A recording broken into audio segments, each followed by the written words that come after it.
Derivatives trading involves substantial risk of loss and is not suitable for all investors. Past performance is not necessarily indicative of future results. So stressful. When the world's on fire. Good God. I can't look at this, guys.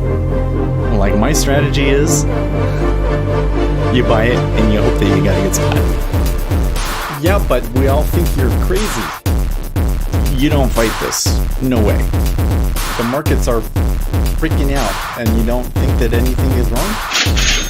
Come back tomorrow and I'll lose it all. Should be fun. Good morning. Well, I didn't have the, I can't hear myself. Can you hear me? I think you can hear me. Oh my gosh, what the heck?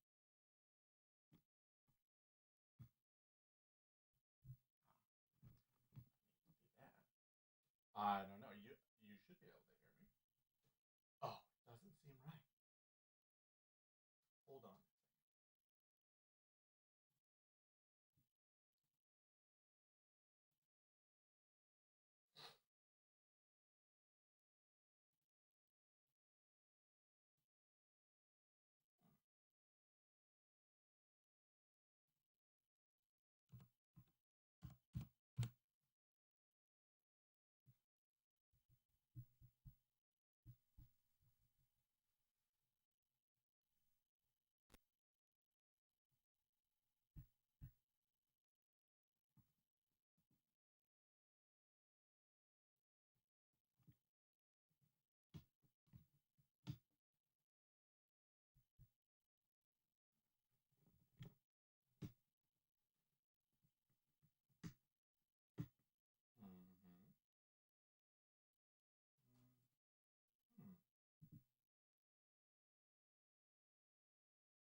Mm-hmm. Hmm.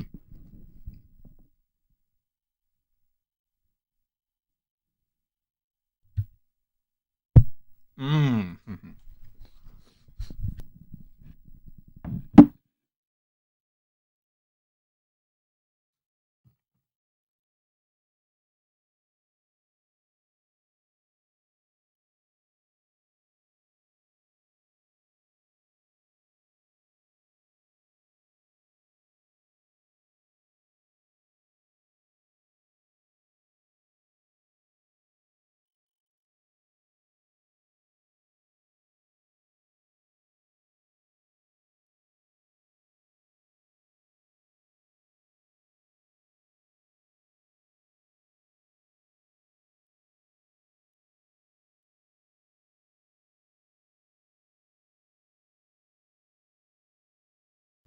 Well, that's funny. I thought that the microphone was off, so I turned it on, but it was really on and I turned it off. And that's why I had that problem. Let's try that again. How are you guys this morning? Hello, Anthony. How are you? Which reminds me, I have some charts I need to roll over, so let's do that first. Anyways, management, Bitcoin, and gold. Roll over.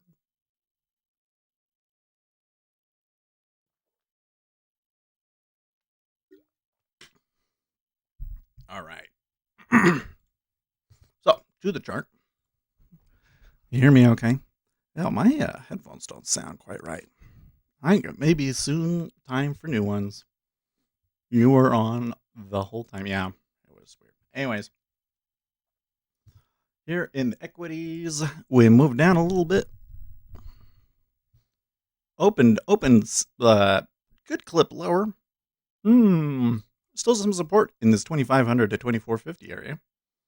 So that's good. Kind of just even though. So probably could go either way on the open. 10-year. Oh, wow. Significantly higher. I haven't had a jump that much in a while. We're right up there by all-time highs again. I think that we were saying like 45 was like the limit, but we'll see. The Fed must be buying tons of stuff, guys. Yeah, that bothers me. I wonder if I get these other headphones on if it does the same thing.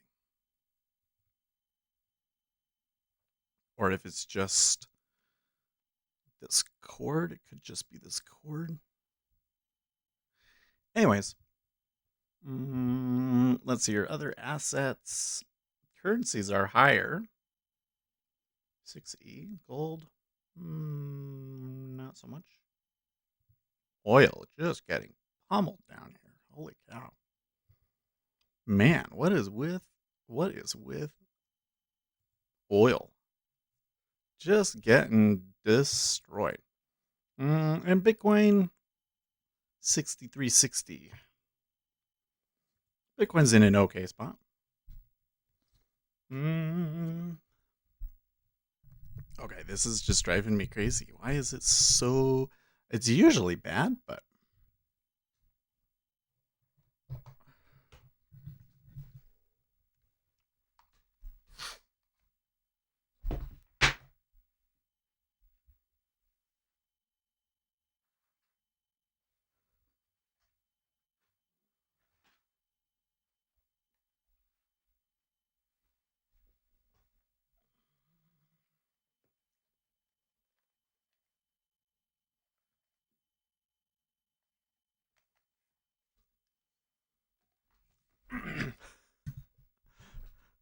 Oh my gosh.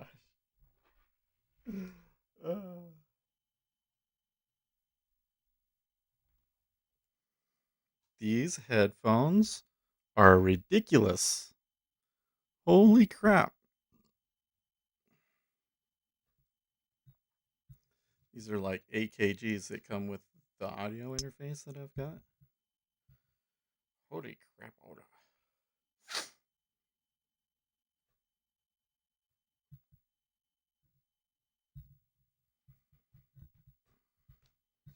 All right, let's try it. Well, for starters, it doesn't sound even close to the same. It's not loud enough.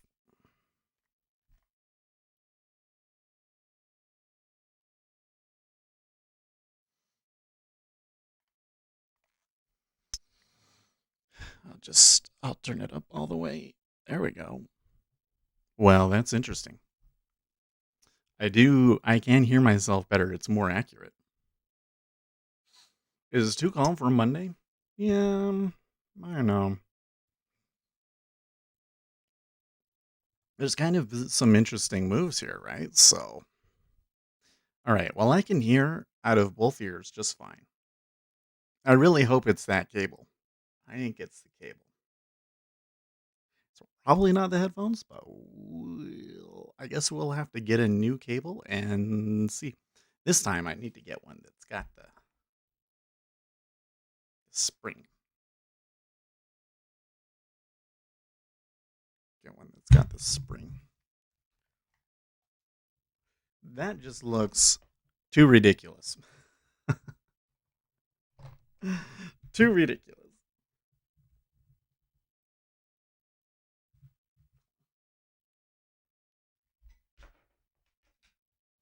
I'm also wondering though, like, why is it so much worse? I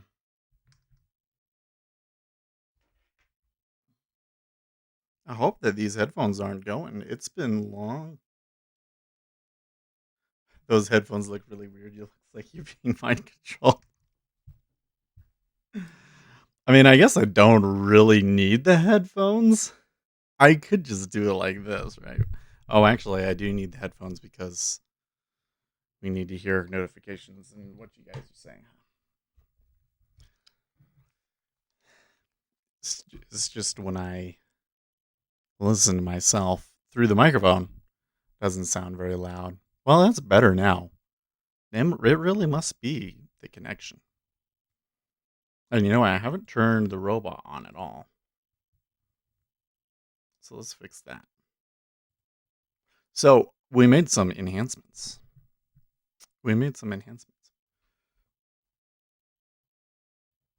Want to try the enhancements? If we type in here info, it will tell us how to use the new features. Hopefully.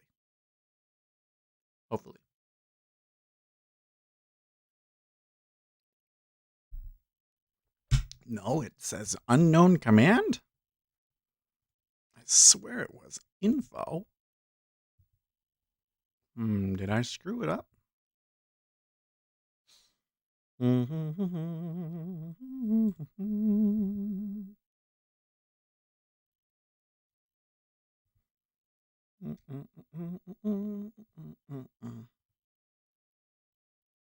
Oh, it's not info.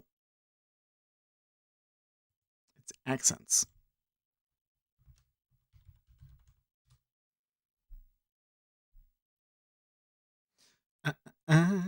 Hey, it does it now. So now if you forget which accents are available to you, you can use that command. And look, you can use set accent to permanently change your accent. So that's still works. That's cool. Kind of looking here in the e-mini. I have okay uptrend so far. It's pretty slow though. And treasuries have been down a good clip. I don't know if a trade in the treasuries makes sense here. Like, I can see them bidding it up. By the way, the liquidity in the 10-year is a lot better now. Liquidity in the 10-year looks a lot better today.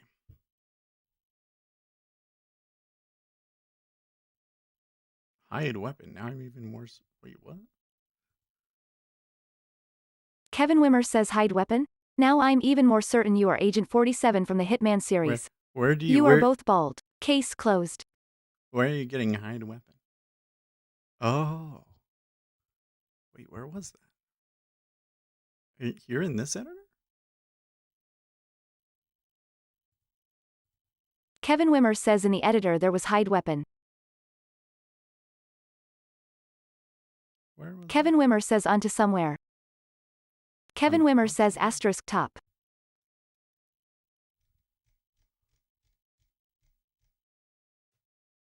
I can't even imagine. Oh, you're right. Oh, that's right. Yes. These were my recommendations for the what is it called? Diabolical, the video game. These were the things that bothered me. They fixed that one. They said that they're not going to do that one. This one they fixed too. This maybe in the final version, we'll see. I really wish they had double tap dodge though. I bet you that they're gonna have a reason why they don't have that though. Yeah, we don't need that.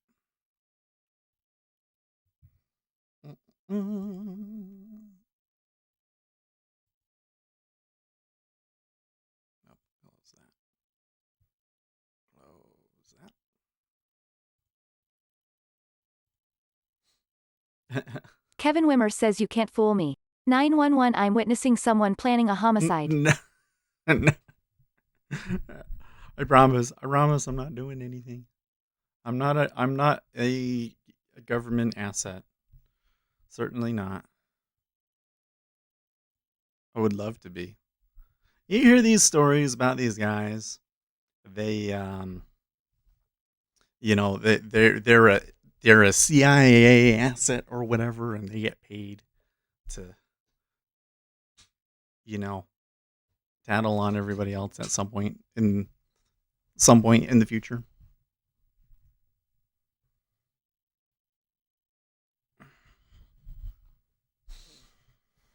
I have another attachment coming from my microphone. I really want it. So I want to be able to sit back here like this and have it come all the way. That's too far. You can't really hear me very well compared to that.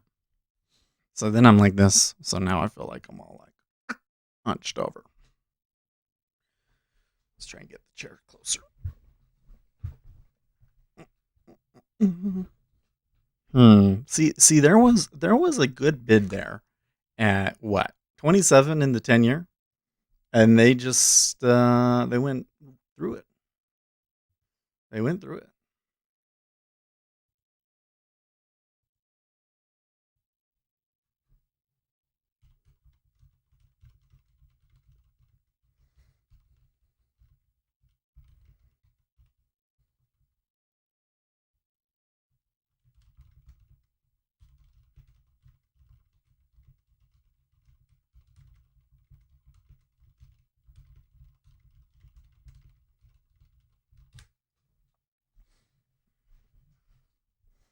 It could. I don't know. So there's that order down at 24. Hmm. I do like the liquidity over here. 400s. That's encouraging to me.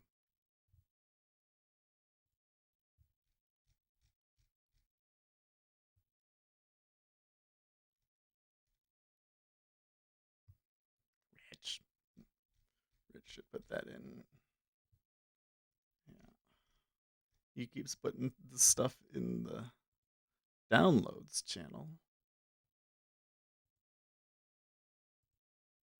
Kevin Wimmer says the numbers on Friday are probably going to be horrible, right? Still Oh, yeah. surprised the Amini is doing so well, even though your corona numbers are climbing. New York has almost as many cases as Germany. Hmm. Well, yeah. So this goes back to again that there's not a direct correlation to the number of coronavirus cases and the stock market, right? There's just absolutely no connection. Uh, the stock market goes down because we had to shut down the economy and because we have to pay for it. I think that those things are largely priced in. So we would have to see something unexpected. So, for instance, Donald Trump coming out and saying that we need to keep things closed until April 30th, that would be a change. I think that that's part of why we closed down a little bit, but I think that people are already expecting they would go past spring. Sorry, past Easter. Unfortunately, there's the E-mini is on a pretty good tear.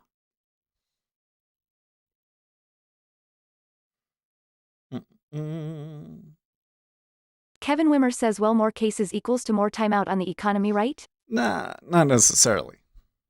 Because a lot of that is going to be priced in, right?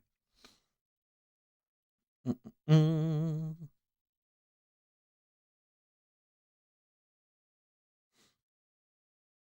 Anthony Monroe says big scandals up and coming soon about the test kits in France and USA. You think so? Well, I read something. Somebody told me I have to research because there was an argument, and somebody was saying that Donald Trump had an opportunity at the beginning of February to stock up on the chemicals that they need for the tests, and they didn't do it. So I have to look into that. But it certainly is a big mistake that we didn't have enough testing. But I don't know if the testing necessarily would have. I don't know. So they're saying that in Korea, the reason that they did so well was because they were able to do a lot of tests. I'm not convinced that would stop the spread. But I mean, if everybody is, I suppose maybe it's that in Korea they quarantine people and people stayed quarantined, whereas in the United States people don't know that they have it, and even though we're told to social distance, they don't. That could be the case. I don't know, but Anthony Monroe says some labs can test people because the uh,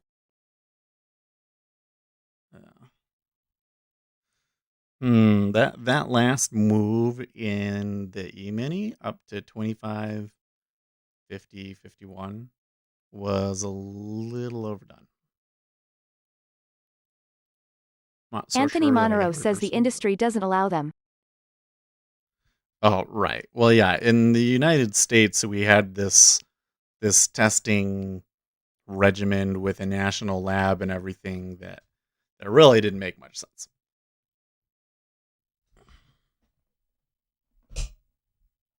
Really didn't make much sense. So, I mean, what you gonna do? It happened. It's done and over with. I'm sure that we're going to see a lot of Anthony Monroe says check cases. out Naomi Brockwell latest video.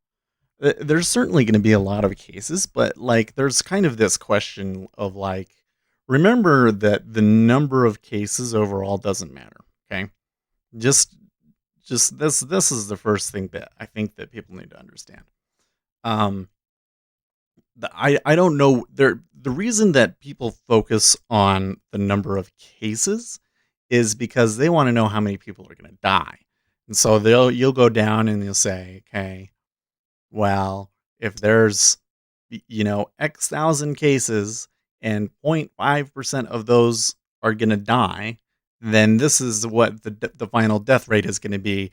Ergo, it is more or less dangerous than the flu. And the reason they're focused on that is because they've been arguing with their friends on Facebook, and their one friend doesn't think that it's any more serious than the flu, and they think that it's the end of the world. And probably they're both wrong. Okay. Probably it is worse than the flu, but it is probably not the end of the world. Is it? Um, is it worth shutting the whole economy down? We don't know. We don't have enough information to really know for sure. We're being cautious. So, the thing that would tell you, was it worth shutting the economy down? The thing that is going to tell you that is the number of hospitalizations. Number of hospitalizations is the number that I would pay attention to. If the US has too many hospitalizations, and in New York, I'm told that the number is 50,000. If you have more than 50,000 hospitalizations at any one time Anthony in New Monroe York, says we won't get rid of this stuff. It will be back years after years. if they reach that, then that's when there's not enough beds, there's not enough ventilators, and when you reach that point, the number of deaths increases exponentially. Okay, so and to put that into perspective, the thing that I have learned about this virus that I don't think everybody understands is that it's kind of a random thing. So when you get the disease, what a coronavirus does is it attacks your cells, right? And it injects them with RNA, and then those cells start shooting out, more of the virus. And then your white blood cells come and fight it and come and eat up the infection, right? And when that happens, the coronavirus attacks the white blood cells too. So the white blood cells are sending out these distress signals, telling the body that, like, I really need to panic.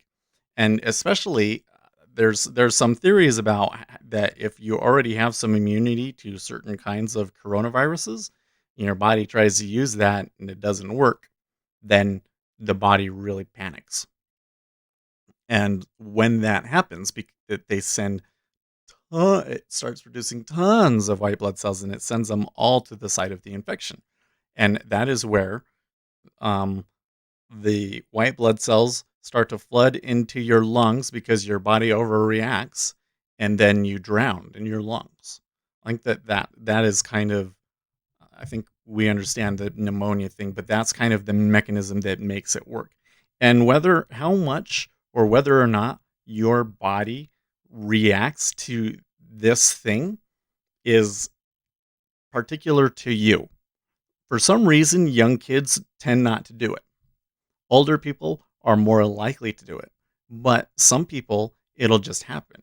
So here in Utah, the big piece of news that I was seeing overnight was that there was a young lady who was fairly well known, not like a famous person or anything, but just a social butterfly. She was 24 years old and she died from it. Why? Because her body did the reaction and they couldn't keep her alive. Okay, so this is where it becomes a real issue. If you have the virus, at what point do you go in for intensive care? You know, and if you can't test people, You don't get them in fast enough. And right now we have to pick and choose who we're testing. So that's part why the testing is such a big deal. But here, again, this is also why the medical system is a big deal, because when your lungs fill up, we can deal with that. We can put you on a ventilator and there's things that we can do. But if you can't get the treatment, you can't get into the hospital, then you're just going to die. And there's a certain percentage of the population that this happens to. Okay. And we don't know what percent that actually is, because I don't think that we really have enough data, but it looks to be somewhere around 10 to 20%. Okay. So this is like, if we didn't have modern medicine, this would kill like 10 to 20% of people. It's not like the flu. From my understanding, like the flu, if we didn't have modern medicine, it would kill a certain number of people a year, but it would kill more people. Maybe we do 20,000, and maybe the flu would do double that in a regular season. Okay. But this, without medical intervention, it would kill like 2 million people in the United States. More than that. Okay. So this is why number of hospitalizations is the big number. Now, the thing is that we don't know is, because we can't test everybody, and we haven't been doing random testing to test the population, we don't know how many people have actually gotten it, and we don't know how many people actually like get that overreaction.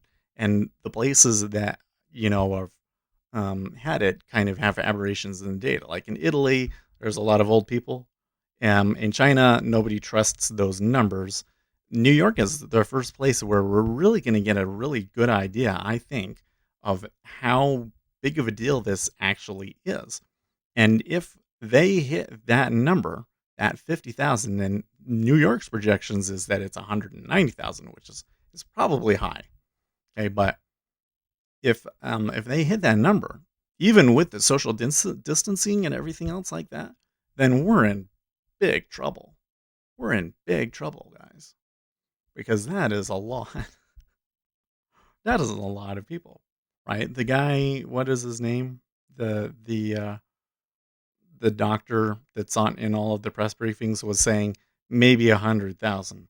That sounds like a much more reasonable prediction, right? Some of the predictions were in the millions.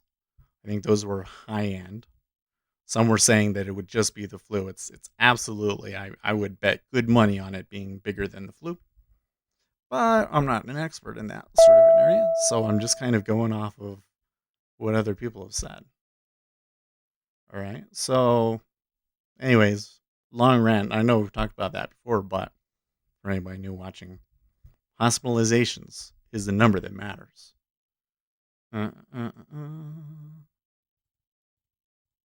Anthony Monroe says we won't get rid of this stuff, it will be back years after years.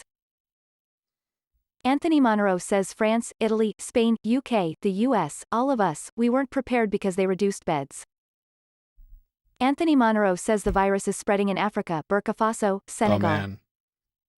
Anthony Monroe says we lost a teen girl age 16 on Friday. She passed away in one day. Wow, in one day after right? It can like, that's the thing that's shocking, is it can be really fast, and it can attack people that are young. Hold on, let's fix this.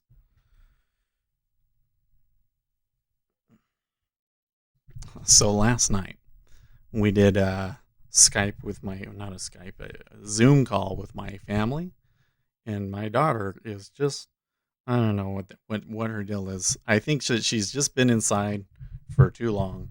She cannot stand still, and I thought she was going to push the whole table over, and she got, like, everything is still a little out of place. And I'm still trying to line it all up. Anyways, yeah, here in Utah, I still have a lot of people on my Facebook page that aren't taking it seriously. They don't think it's a thing, and more to the point, they don't think that we need to do the social distancing and shut everything down. And I don't know. Based on the predictions that I keep seeing, we do need to. But apparently they don't actually know for sure either. It's a prediction and a model, and there might be a lot of assumptions in that model that are wrong, like how contagious it is and what percent of the people react to it badly and that sort of thing. So now I'm looking here and I can see that my face is a little blurry.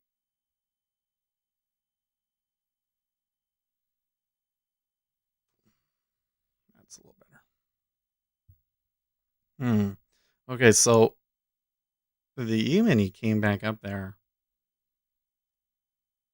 I think I can take that, but my divergence, I think that even though I could probably take that one and it might be really Kevin good. Wimmer says, how will the virus affect the Democratic primary? Oh man, I mean, I as far as I can tell, the Democrat primary is over. Joe Biden has won, but Bernie Sanders is not dropping out for some reason. He seems to think that, I don't know, maybe Joe Biden drops out and Sanders wins by default, but I don't think so. Anthony Monroe says in France, every babies and kids are getting the shots needed to be protected. Well, that's good. Anthony Monroe says with few friends we are crews, we need these similar shots and stuff like yellow fever. Very, very few crews were infected even if they are super exposed, might be an answer there. Hmm.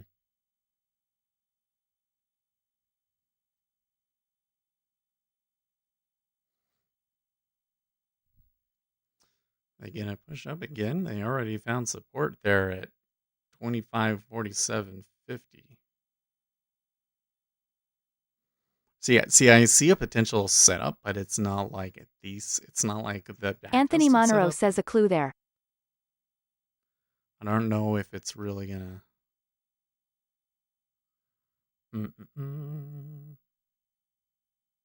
ZN took a good dive there too, by the way. Yeah, they're taking a dive because the E-mini is just on a tear.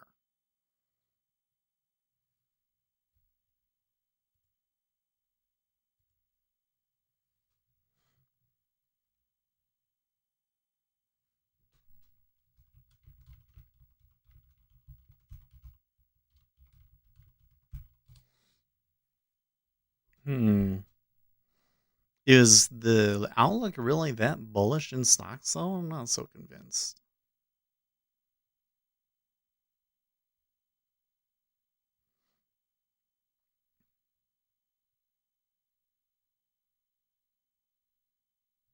Hmm. I am noticing, by the way, in the 10-year, the spread is pushing it down pretty good. So I think if we were going to take a trade in the 10-year, that we would want it to be, we would want to be short.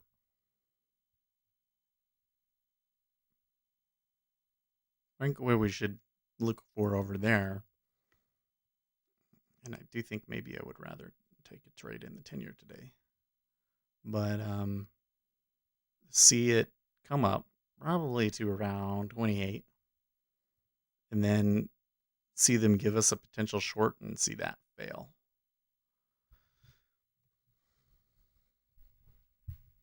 Man, that E-mini is just squeezing them higher and higher and higher. It's getting pretty insane.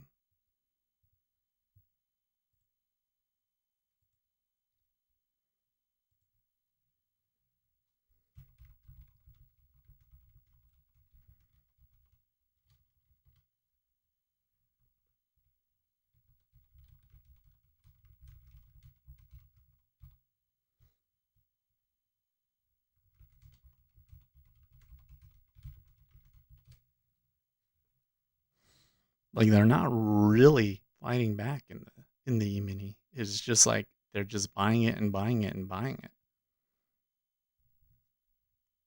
Something out there happening? Well, let's make sure that I have Saudi Arabia plans to boost crude exports to 10.6 million barrels per day.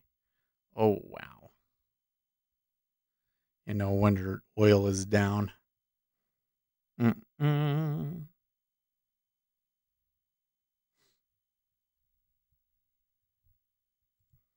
CNBC maybe got what's their headline right now?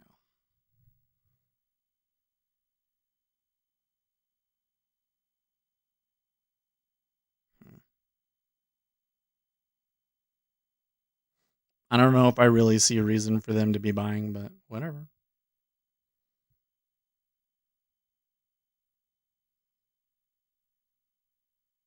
So definitely a strong uptrend.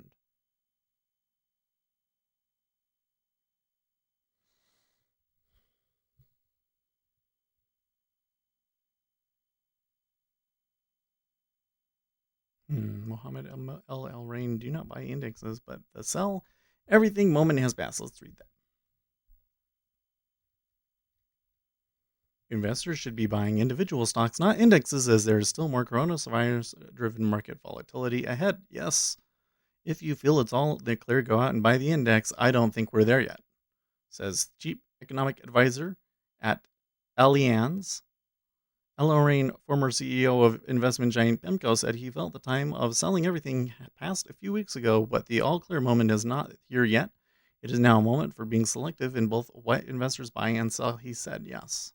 Well, like we've said, I think, oh, by the way, that this bar started negative, so we could maybe take a short here. For some stocks, it might be the bottom, but for the overall market, it's too early to call.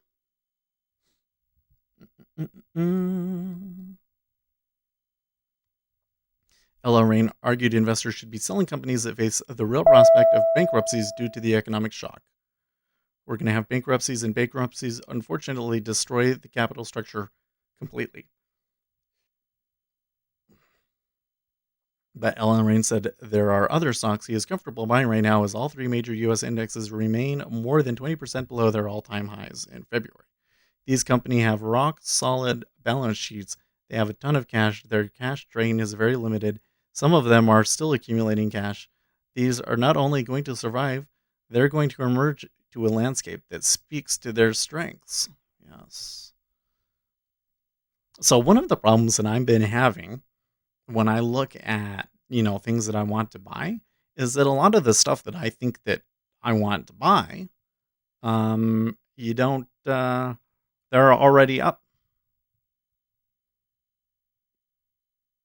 So the bargain shopping sort of a thing is not really coming through. Okay, so 25.54 here. But the trend and the volume is still up, but we should pay attention to the order flow here around this 54 area. In fact, reset this right here.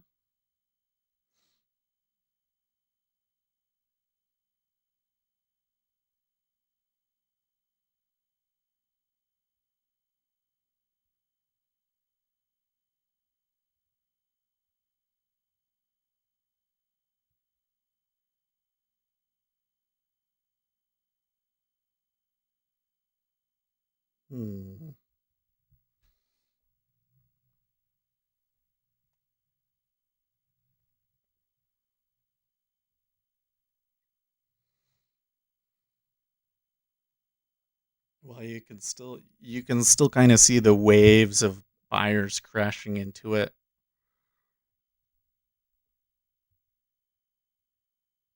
I don't think that this spot is a buy.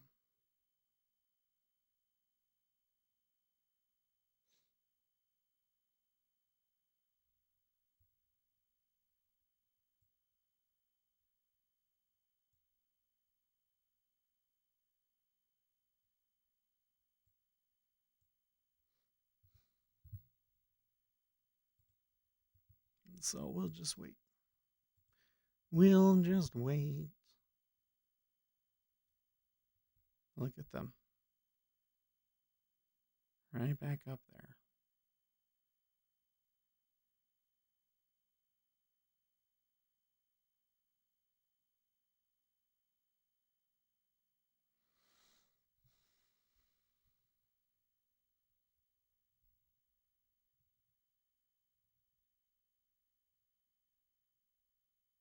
Okay.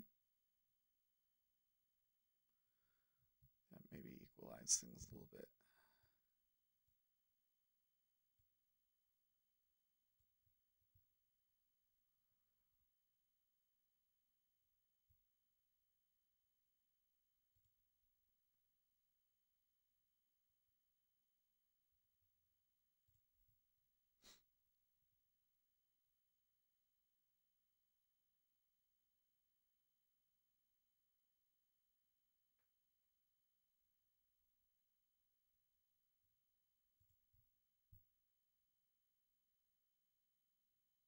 Okay. Seller's pushing a little bit harder here now.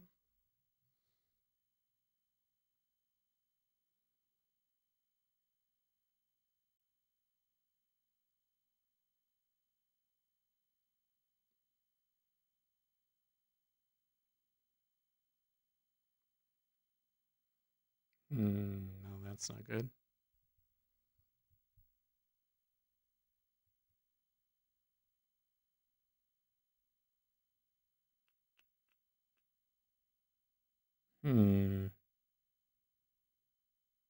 It's a lot of selling in here. There's a lot of selling in here, but they're not getting paid yet.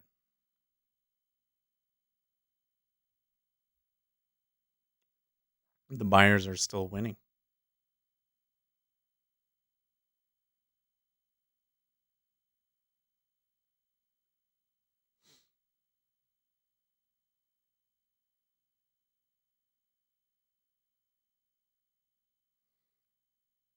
Ace Trade says morning. Good morning, Ace.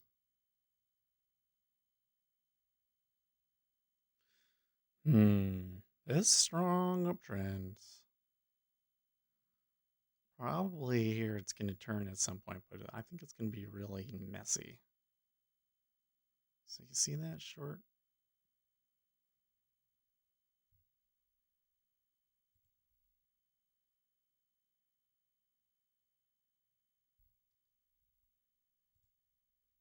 Give it plenty of room there.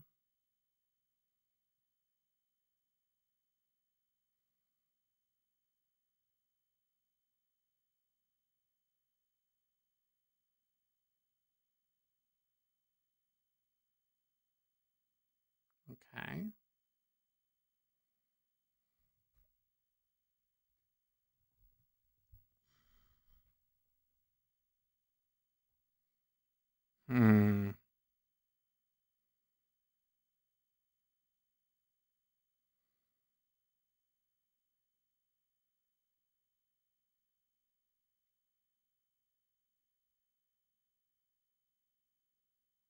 They're like close to triggering. That's why I took it, but they're not actually hitting it. So that the volume is still, I think that we would need to kick down to 2556 or below and start trading some volume there before it would actually be a solid entry signal.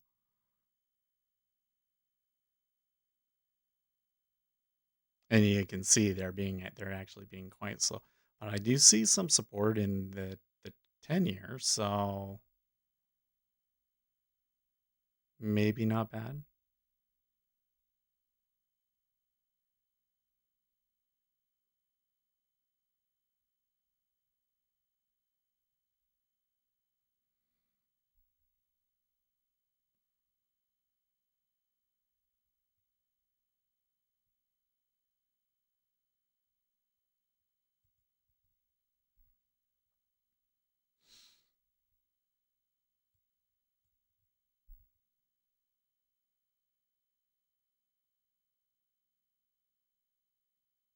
Yeah,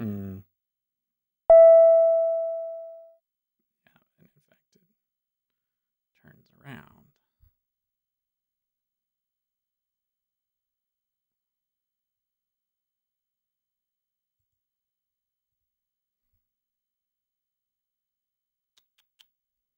Well, serves me right for trying to fight it. Now, how did that one end up giving me? Did it ding on the other upway? Huh. Well, that one doesn't quite make sense.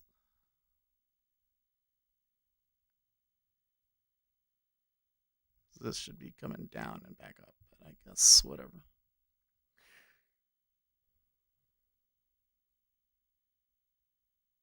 USD JPY sellers are testing the 200-day moving average, key parameter for buyers and sellers.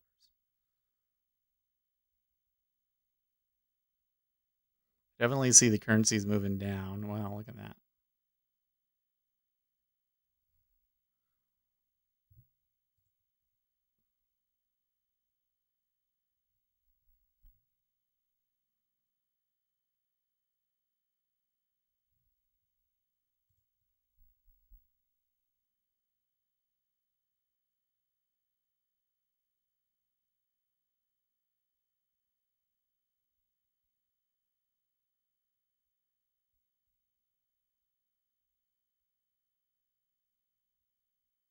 as soon as they did that, it turned back around. That's interesting.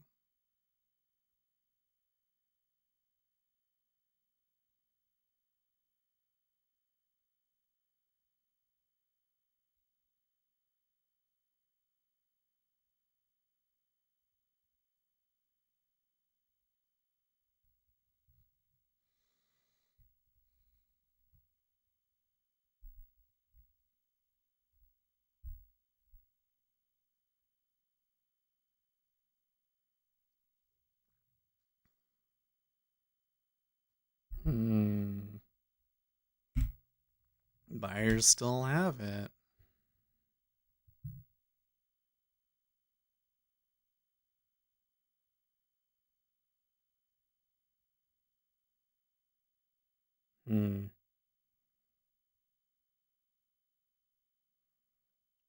A lot of quick moves up in here. I look at how much the treasuries came up, though.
Hmm.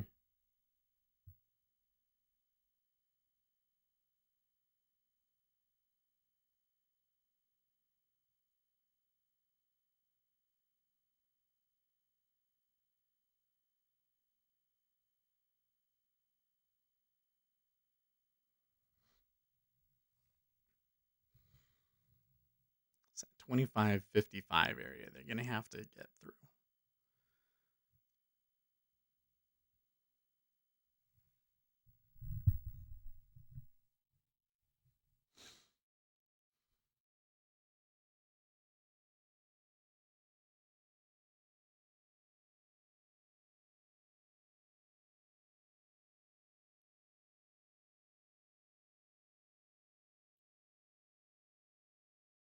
Hmm.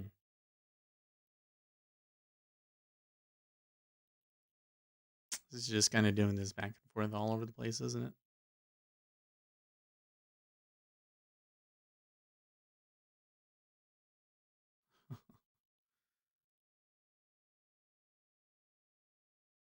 Update on COVID-19 testing in the UK. Today's figures will be published later this afternoon.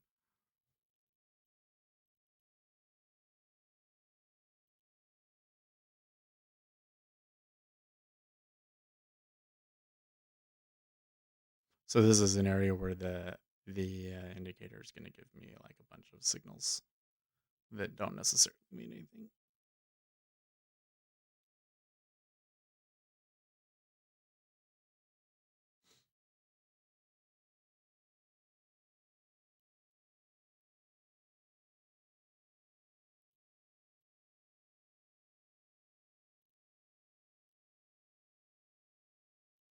Because they trade in a range.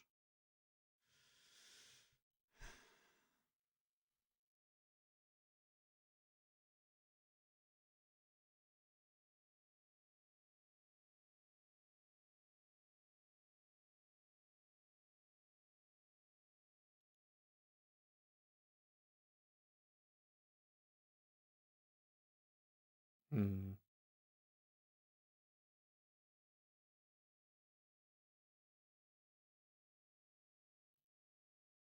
See, you can see it sitting there on the edge, but the sellers just haven't gotten it to quite well. Okay, so there's below 55, so that's really good.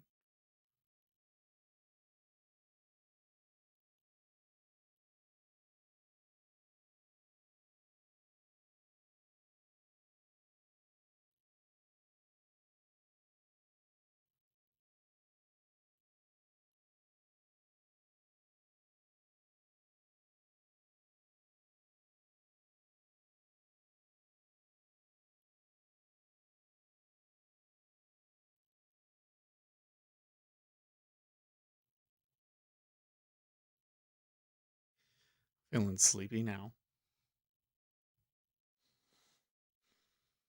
I guess I didn't sleep well last night. 25.54.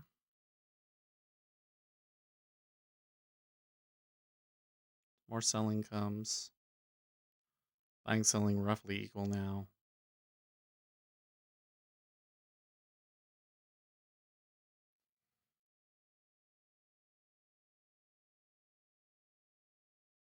Good.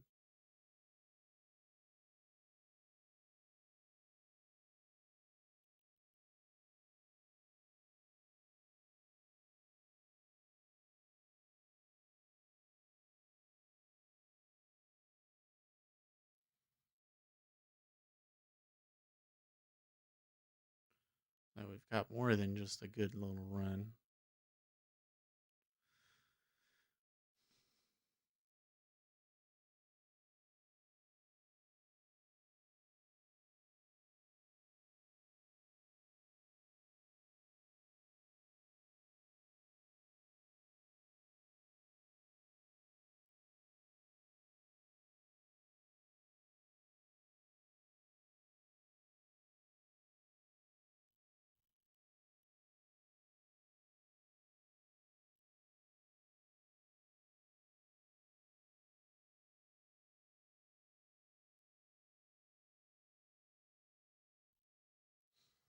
Wake up, Seth. Wake up. Mm-mm-mm-mm.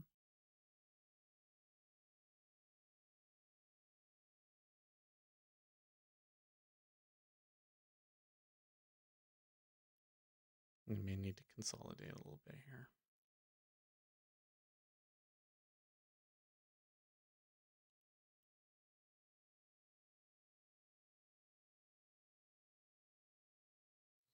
Man, when they sell, they push pretty good.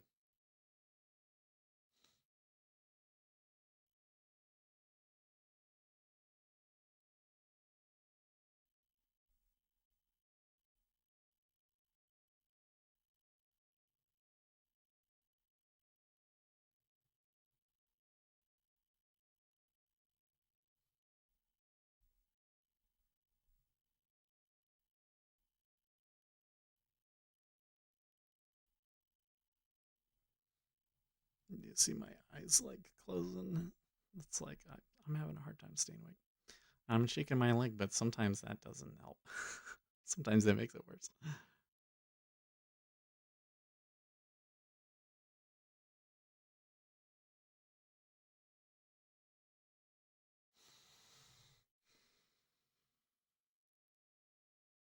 feel like I'm suffocating. Amazon workers plan walkout at New York warehouse over company's coronavirus decisions.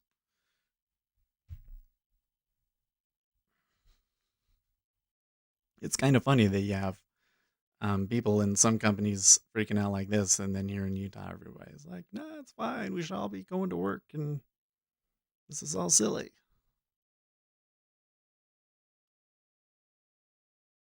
Ouch! Ouch! Ouch! Ouch! So there's got to be a big seller in that because he definitely went for him.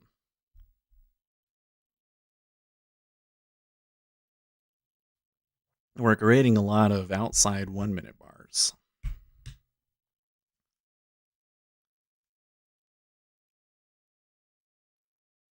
Man, my eye itches like crazy. Okay.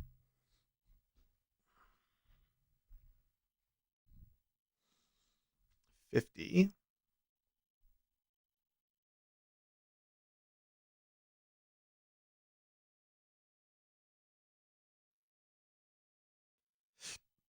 Well, now we get into the open. Hmm.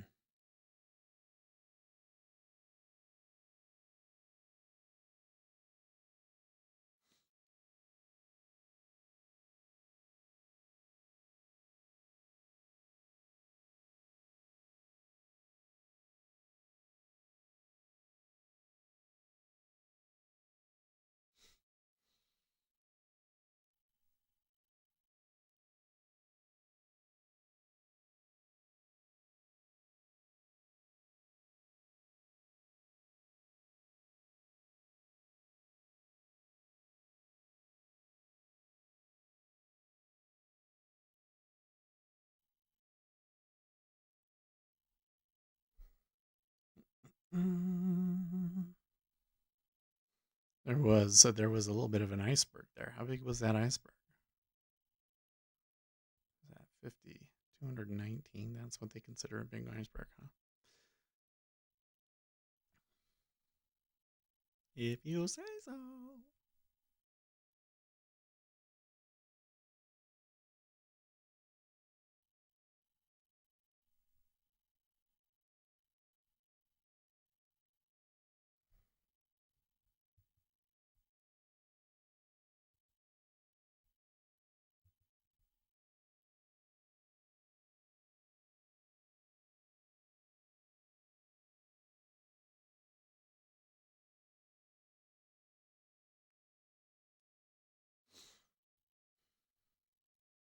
There was a lot of short. Even on this move up, everybody's going short. So that's curious.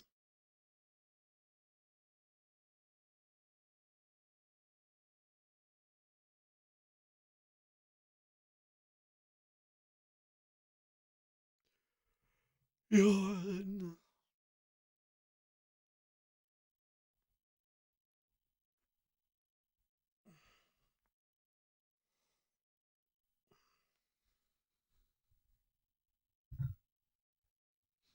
Well, they just barely kissed my 5 points, so sorry, 10 points.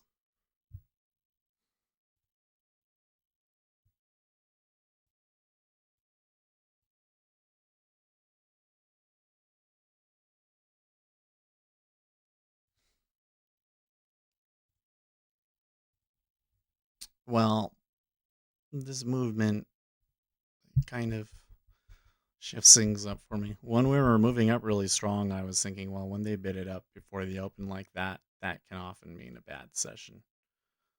Like you don't necessarily want to buy it on a tear pre-market because they'll often reverse. But um, if they turn back down and then kind of base out here, it kind of could go either way, really.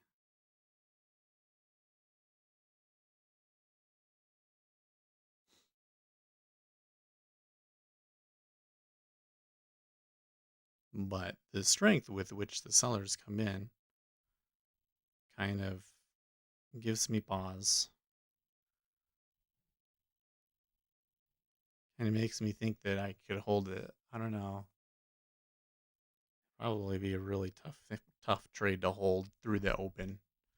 Yeah, I don't know.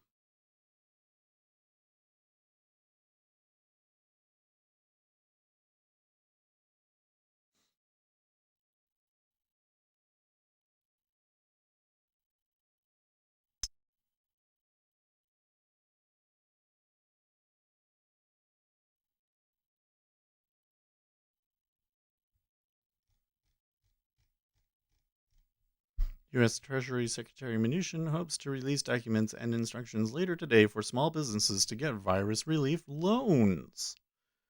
Good deal.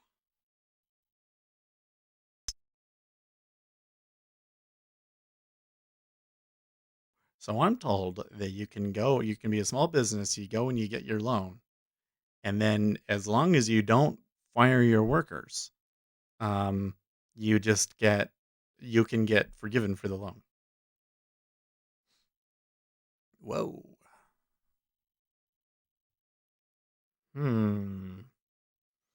Curious absorption there.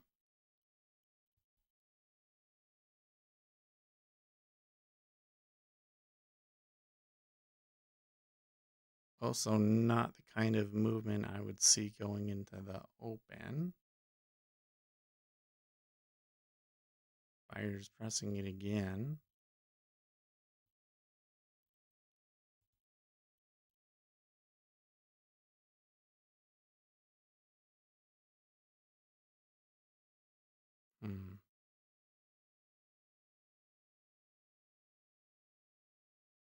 There's a real line there at like 54.50.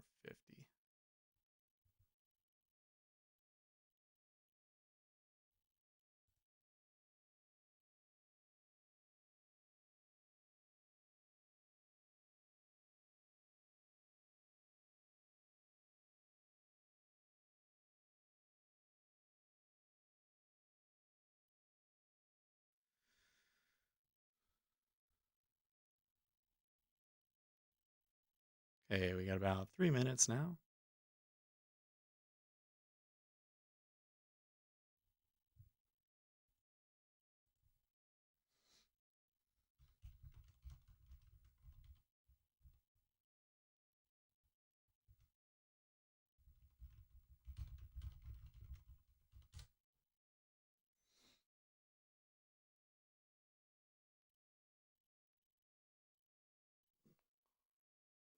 Okay.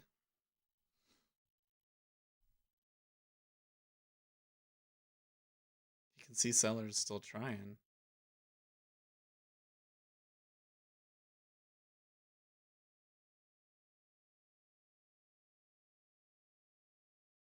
Winston's mom says good morning, speculator Seth, so you did not sleep well? I guess. We had storms again, lost power for 24 hours so I got a few more things done than usual, lol. Well, I don't know why I feel so tired, but yeah, I feel super like I'm gonna fall asleep. So this happens sometimes. My chemicals get messed up. I think part of it is that I didn't work out on Saturday in the end, because they're recommending everybody the social distancing and all that. Okay. 90 seconds.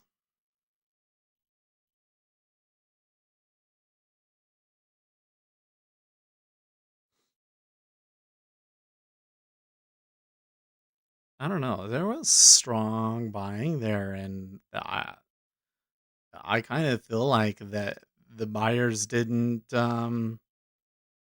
lost. They didn't get what they wanted. Like now we're almost down back to the bottom of this. It's actually giving me a short potentially. It's a so short, but it is saying short, and we got the open in a minute. That's a really odd. Why would they take that all in front of the open? Things that I don't understand. I'm wondering if on the open that we just get some hard sell.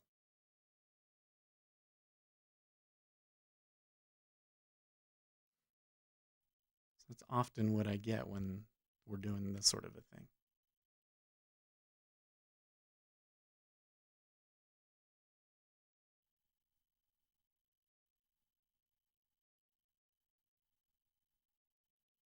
Okay, well, a little bit of absorption around 49.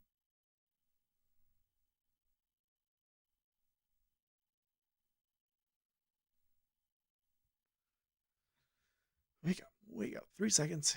Here's the open. Okay. Yep. Sellers hard. Extended it.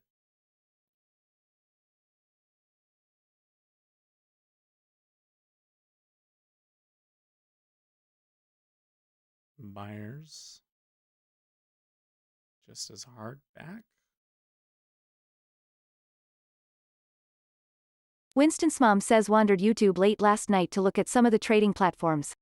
There are some screens that I liked which use a more colorful patterns, very ooh la la. Well, there's so many different software, and most software you can customize the look of it, right? Hmm. And you come and get me, huh? Darn.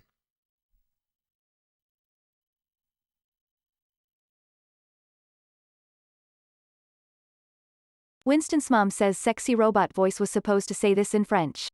I squeezed the letters together and she ignored the entire typo. Because you did French FL. That's funny.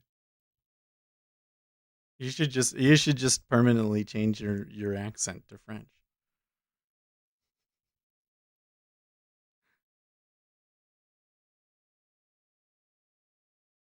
Okay.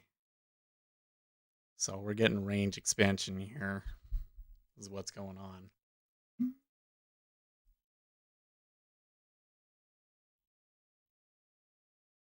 Winston's mom says yep, the L was supposed to be an I. FI? Oh. I wondered, yeah. You just needed the space.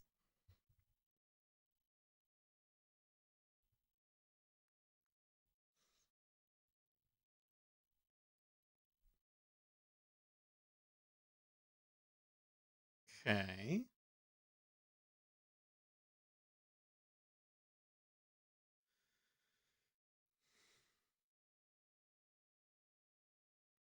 Winston's mom says 20 watching now.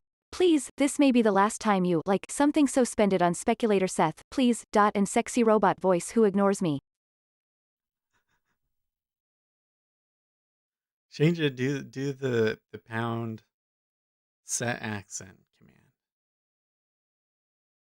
that we set up. Hmm.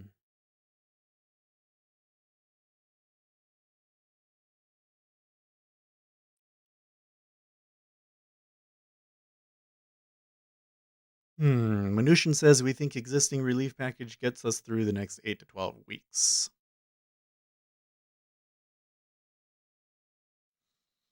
Kevin Wimmer says I failed fuck. Wait, what?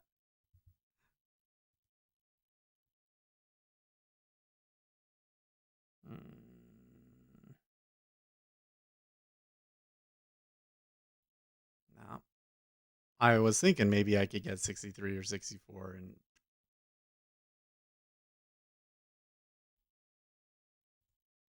immediately they were immediately like, whoops, Seth, sorry.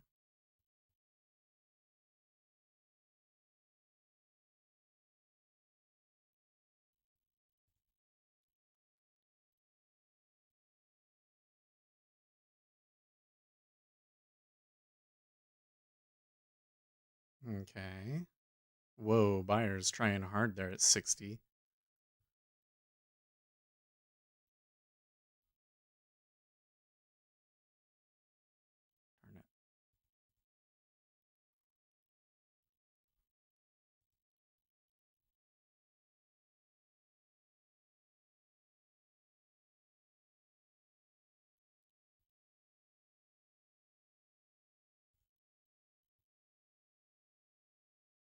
Darn it. I'm stuck in the wrong spot. Right.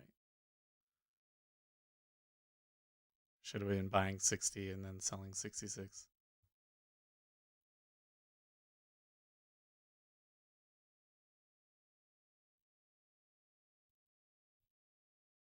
Okay, well. Not working so hot for me today. That's like 3 in a row. So, did I? Oh, I didn't. Oops. Ace Trade says at Winston's mom morning.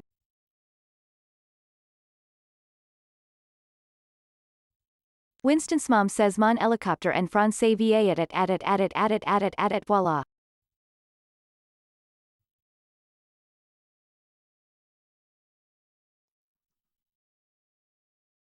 Winston's mom says good morning, Ace Trades, and how was your weekend? So here's open. Oh, I might need to cancel that.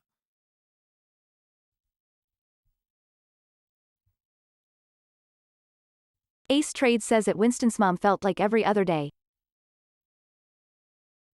Yeah, like they just plowed right through it. Oh, what? I misjudged that one bad.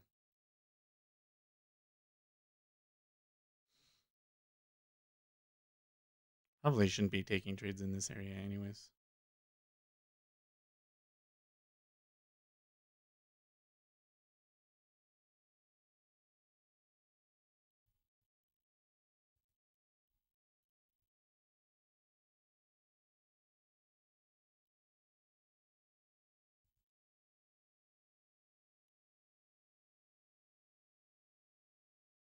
Winston's mom says there may be a lot of those every other days if we have to continue this lockdown for weeks and weeks, and it is looking like we are in for a long slow haul. Yeah, a whole another month of this is just like, man, just feels so crazy. I guess we'll see what happens. A week from now, things might look really Ace Trades says that Winston's mom agreed. It's sure fun to make money from home, however. Okay.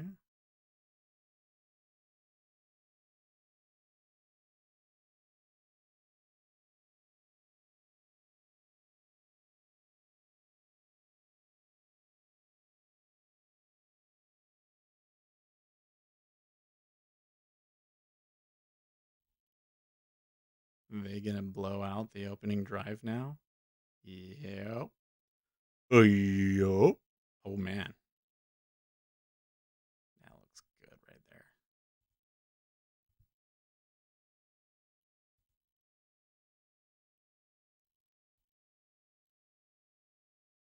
Jerry is awake, says a month. There should be plenty of gardens going in. Darn it. Not quite. Not quite what we wanted, guys.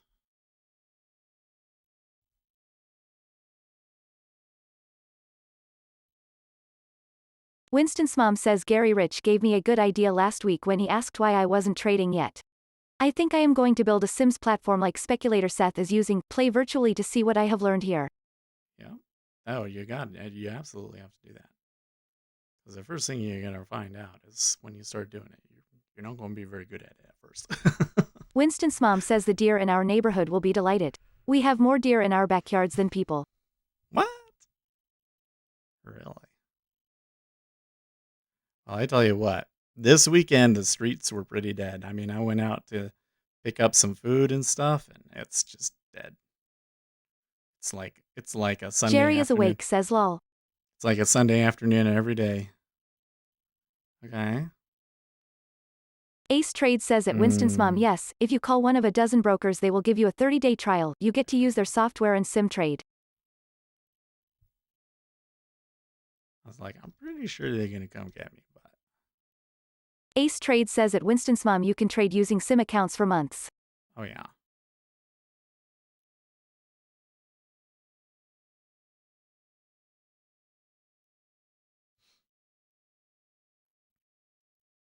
So one of the things that I find happens to people is like they'll have a good week and then they'll think, okay, I'm ready.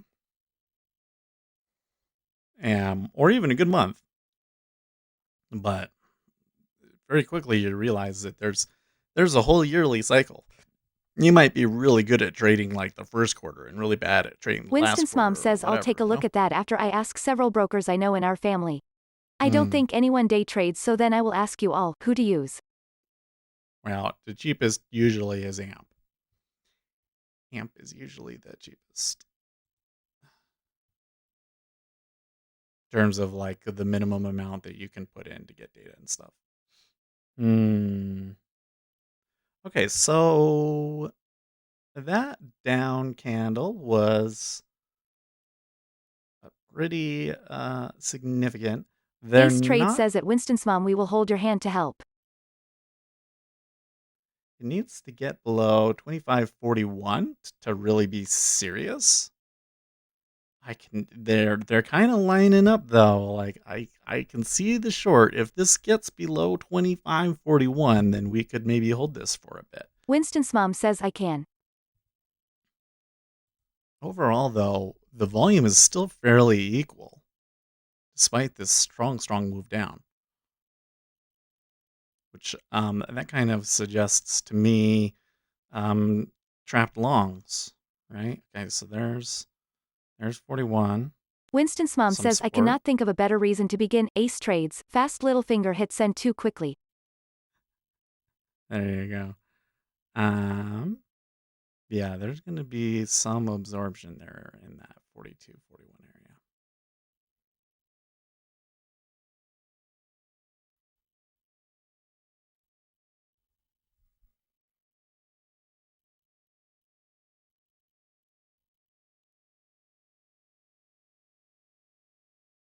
Okay. Yeah, so Lucas says pressing mornings. it now. 40. Still. Jerry is awake absorbing. says I liked Infinity because they had a daily limit you set when you're starting.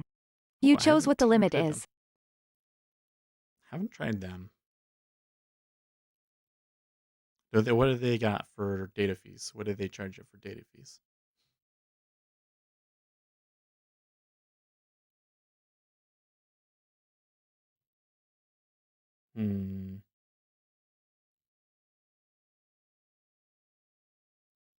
Okay. So they have now pierced the previous hour's open and low. Now it goes down to 25.30.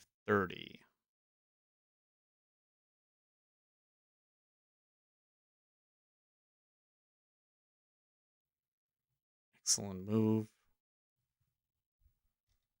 Let's reset this.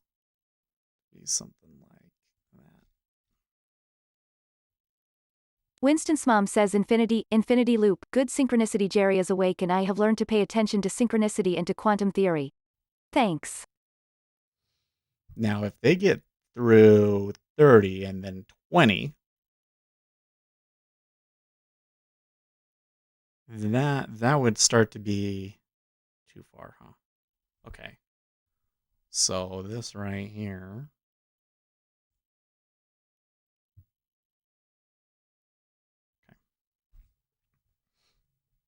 I see enough of a Patrick Desing says we should see some fight back around 2527, 2530. Yeah. Bots says NinjaTrader Brokerage is opening new accounts to trade micro contracts with a $400 initial deposit. So I was confused when we were talking about this on Friday, John. Do you have to pay for the Myris data with NinjaTrader Brokerage? Jerry is awake says you're welcome. Like that much? Because I thought that with NinjaTrader Brokerage, you just paid the $15 to $30 like everybody else. I don't know. Do you think that getting out there? How do you feel about that one? Because I definitely see possibility for them to go a little Lucas bit says further. it used to be 1K. Like it's too far. Yeah, it used to be 1K until the micros came out. It's funny though, because the margin that you require for micros is still, well, is it $400 day trade right now? I think. Used to be like $50.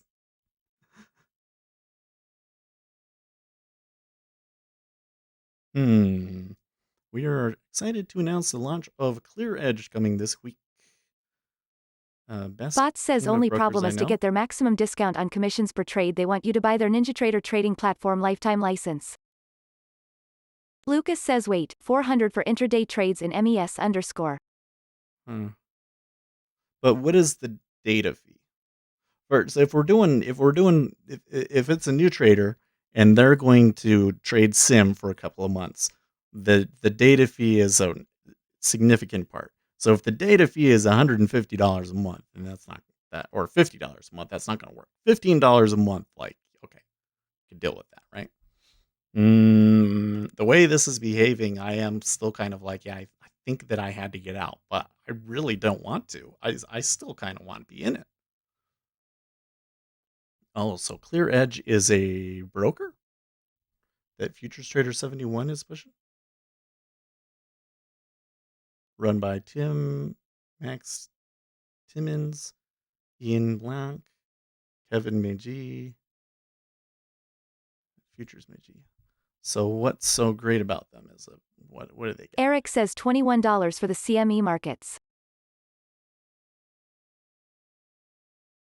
Yeah. Bot says if it's a new trader and they don't take at least one live trade in a month, their data feed will cost them $25.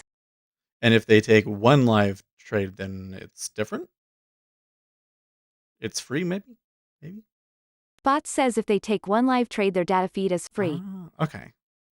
So then what's with the $150 for Myris that we were talking about the other day? Lucas That's says I something have else. 100 for day trading MES in Ninja. Okay.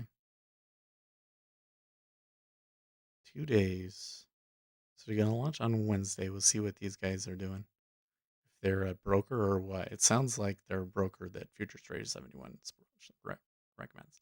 So here's the thing is I got AMP and I sent them a check and it didn't get to them in the mail. So I wrote another letter because it looked Bot like the says I wasn't address talking wasn't about clear. Miris. I was talking about IQ feed from DTN. Oh, right. Okay. Anyways, so I sent that one and it's been over a week now, right? And they haven't gotten that one either. So now I'm sitting here like, do I got to wire it to them? Probably got to wire it to them. I just didn't want to spend the $15 to do a wire transfer. But now I'm like, well, maybe I should open up a second account. I don't know. I don't have anything. There's nothing wrong with AMP. That's the kind of the hard thing is I don't think it'd be really hard for anybody else to get, they'd have to have the platform and then the commissions, of course. Bot says you should have paid the wire fee, cheapskate. I know. Well, $15 doesn't matter. I mean, I mailed it in because I'm like, well, I'm not going to be trading anytime soon because market's just too volatile, Lucas says you always have to pay data fee though, right? In Ninja you pay Mantina In's fees if you don't trade. Yeah. But maybe these guys provide other stuff that makes it worth it. Jerry is awake says the wire is faster but I waited week plus with check. Oh, we should also check because Matt Z said that his platform is ready now. Let's go check that out. I forgot about that. Optimus Futures. Because I want to see what the details are on it. He says they already got a couple hundred people trading on it just as it goes live, which is amazing. I think I just need to make that a little bit wider.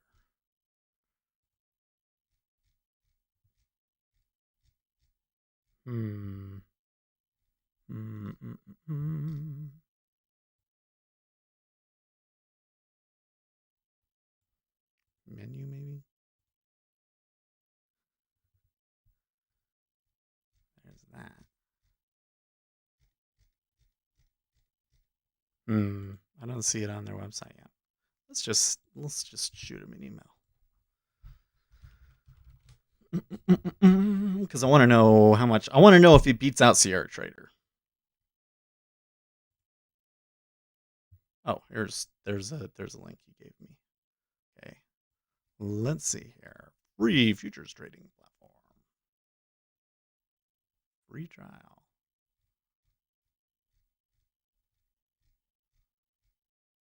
Okay, here we go. Optimus Flow, day trader. Perfect for day traders. They want the right tools and essential features to start trading futures without any platform fees. It's free. Oh. And then if you do the $20 a month, you get the volume analysis and TPO profile chart. And then if you do the $40 a month, you can get these things, but you're going to be paying you're probably paying more in commissions. I see. So this one so there's a monthly and annual. So what is it monthly? $25 a month. That's still cheaper than Sierra charts, isn't it? What about lifetime? So if you get all in one, trade micros commission free for the first 60 days. Oh, that's their commission rebate. Still, what is power trades? Detect execution of large orders. Okay. Option trading, of course, is a big thing. And what else is in advanced? Spread charts. Okay, so to get equal to what we get in Ninja, you do have to buy $1,000 license, but then you're not paying a platform fee. Or you can do a monthly and spend $60 a month. And Sierra Charts is what, $30 a month? So for a beginner, it maybe makes sense, depending on what kind of strategy you're doing. If you're doing order flow strategies like us, it wouldn't make sense. But if you're doing kind of more longer term stuff. Bots says in this current market environment, Ninja has doubled the intraday margin, so $100 per micro contract. Okay. When I was looking at AMP, it was more than that. I think when I was looking at AMP, it was like 400. But it changes from day to day, so. Do they have, okay, market depth on. Okay, so the volume analysis stuff you do need. Yeah, okay. For $25 a month, that would be really good, actually. Like if you want to swing trade with volume Lucas says I thought you said 400 before. You really scared me. No, it really was. Here, I'll show you. Well, let's go and look at they have like a URL. Where is it?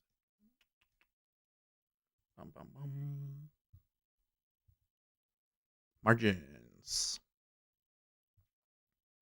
Micro, E-mini, S&P 500, $300 a day trade. It used to be like 50 to 100. Winston's mom says I will try a free trial first, but that looks like a respectable platform to Google. Yeah. So with this one, I'd have to update the platform. So I'll do that today, and we can look at. I can show you guys tomorrow. We can make a video about it. But their DOM surface. So that is like this sort of a thing right here. That's their DOM surface is like this thing. Okay. They have like a DOM, a nice DOM though. Oh, I don't know. Anyways, their DOM isn't. I mean, it's workable, but it's certainly not even half as good as the Jigsaw DOM. And I'm not even talking about like the seeing the volume at every price and everything. I'm just talking about how you Lucas enter says orders. I would like you to incorporate Bookmap. And just the way that you enter orders on the DOM, it's not so great. It would be hard to trade from. But if you're not scalping. Bots says at Lucas the $400 was the minimum amount to fund your account. Yeah, minimum amount to fund. Anyways, so for Optimus futures, if you're gonna swing trade with volume profile charts, that looks like that's your platform right there, man. It doesn't seem like it'd be the best for scalping. But Matt says that his profitable customers aren't scalpers anyway. So that's when I told him that, he was like, well, the guys that I have that make money and that I want to get are swing trading with these volume profile charts. So we give them that. RJ Wheels says AMP is 300 for MYM. And it looks great. I mean, they did beat out. I mean, he did all of the key things. He found his niche, and he got the best deal for that niche. I'm impressed. Oh, you know what? I got out of that last trade So good. Now it just gave me a ding. Should I take it again? How did we come out after that last one? 31 is fine. Plus 1, 2, 3, 4, 5, 6, 7. 20. I don't really like the way that one is behaving. I want to see them. Okay.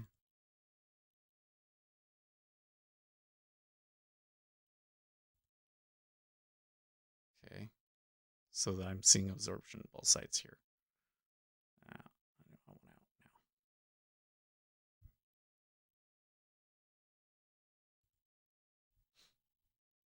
Bots says, but that won't be enough to trade a micro contract Yeah, in no. the overnight session because of the huge swings. Lately they want you to have initial margin in place to trade a micro contract equals $1,320. It was a good thing they changed that. Lucas says oof.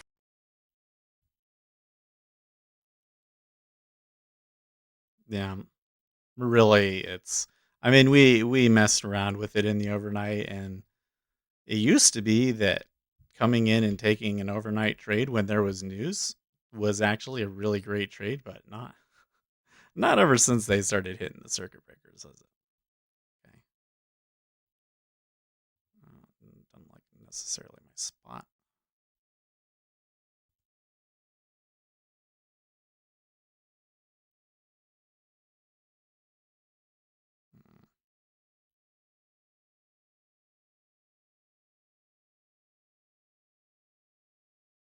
Good.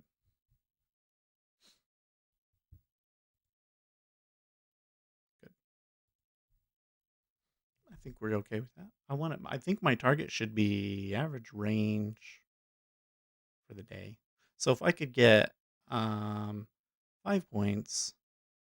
So if I make over $25 after commissions, then we've done good. Bots says and 2x's intraday margin during the regular session, so 2x's $50 per micro contract. RJ Wheels says yes, I think maintenance in MYM is 1500 on AMP. Yeah. See right there on Winston's mom says I can come up with $1,300 to trade in real money. I think my Sims account should start off big, maybe with $1 million. No, just do one contract. Do 1 or 2 contracts. It might be good to start with 2 contracts if you're going to do e-mini micros, because being able to take sequential profits can help. But I tell you what, trading with 1 contract is really, really hard. And if you can get good at just doing 1 contract, you're golden. Anyways, I wanted to point something out to you guys here. So the initial margin to trade the excuse me, the day trade margin to trade the micro is $300, right? If we come down here and we look at what are they asking for the financials, and here is, where's the 10-year ZN 462, and the 5-year is 231. So I didn't know that there was 3-year treasury bonds now. Wow, I have to look that one up. But in terms of, like, if you want to maximize your leverage on a really small account, not that that's necessarily what you want to do, but you're actually getting better bang for your buck right now in ZN. Now ZB, they're asking 1625 to day trade it, which is okay, but for 462, yeah, that's pretty good leverage, because you can, this is moving 462. So probably they haven't had too many people trading in the 10-year and blowing out, but maybe now that I'm telling you guys all this, maybe they will. but you're getting better bang for your buck in the 10-year right now, which is kind of interesting that they got it like that. But that's the way it is.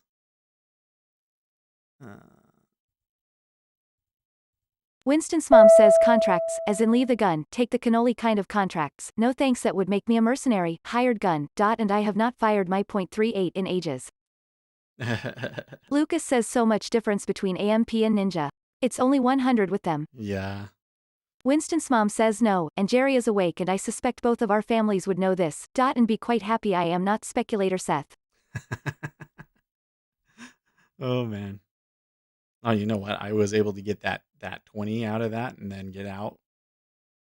That was the right thing. I'm betting you cheaper to trade options on TLT. I'm betting you the AMP has a lot more people that blew out, right? I'm sure that AMP had a lot of blowouts, and then that's why they had to change it. Whereas Ninja Trader was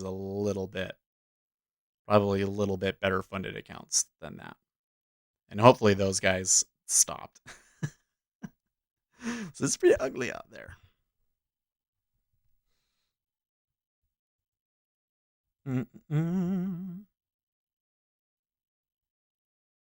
But maybe we will take a look at make a good video about Mazzy's platform.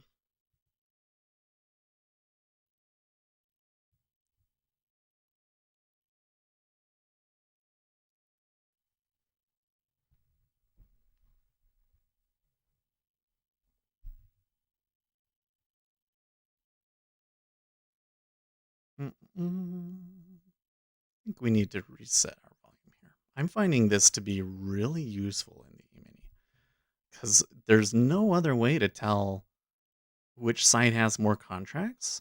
And I'm noticing that even a difference of like 50 to 100 contracts in net can make a difference.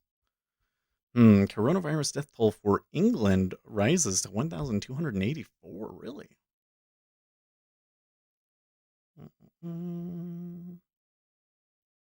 But I'm interested to see what is this clear edge, guys. What is, or edge clear? What's so great about them that Futures Trader 71 is, and what happened between Futures Trader 71 and Stage 5? They had some sort of a falling out.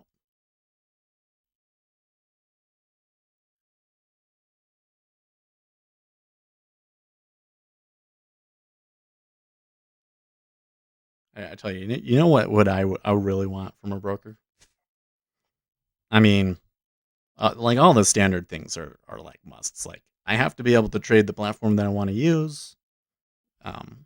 Commissions matter, but not so much.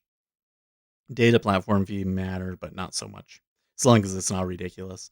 But the thing that I would really like from a broker, and I would be willing to pay extra on my commissions or even like a monthly platform fee or whatever, if I just got a live news squawk, right? Like if any broker out there was able to get you like free RAN squawk with a monthly subscription to their broker, I would pay it. I would do it. 100%. That's like the one big thing that I think is missing. I'm actually getting close to the spot where I think I could. Well, let's go check. I think it's actually a lot a month.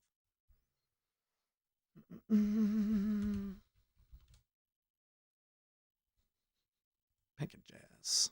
Oh, they changed their name. It's News Squawk now. We want fixed income. Winston's mom says a live news squawk. Grand Trine. You need a rooster who reads the tarot cards. I will go googling later to see if anyone fits this image.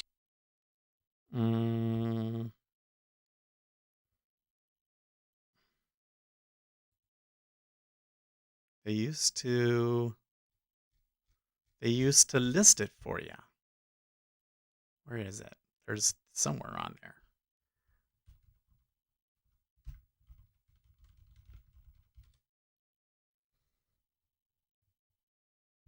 Packages. I thought it was like $80 or something.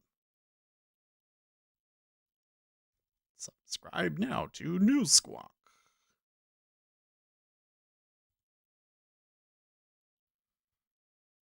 Find out more. No, but I already have a free trial. Wait. I could probably log in. Let's try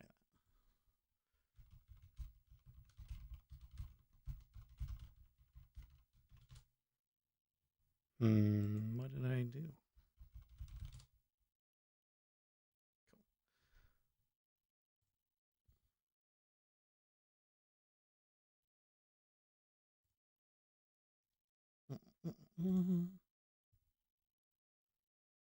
Okay. So now if I do it, will it show me? It says current package. Doesn't tell me. Count details. Lucas says I missed your profitable trade. Did you make $100 in MES? Mm-hmm. I made 110. Actually could have made a little bit more actually, but I was pretty close. 35.25. So maybe Lucas $10 says bro, that more. is insane. It seems insane, but it was just this average swing. Like when I come out, when you take let's take $10 off in commissions for all these trades, then we made $30, and the Lucas says range 20 is points, right? 5. Yes, 20 points. 20 points. The range is 5 points. So to come out over $25, then you've got the range, and that's kind of my goal right now. So that was a great trade. That all worked out incredibly well. Now this though is awful, right? But I don't know. We're still in the like 30% win rate, which I'm not too happy about. It should be really high. We should be able to get a really high Lucas win says rate, I see but you were shooting for this winner, hence those losers, right? yeah. Well, like when it started, this one, this was the one that I think I was trying to hold through the open. No, it's this one right here.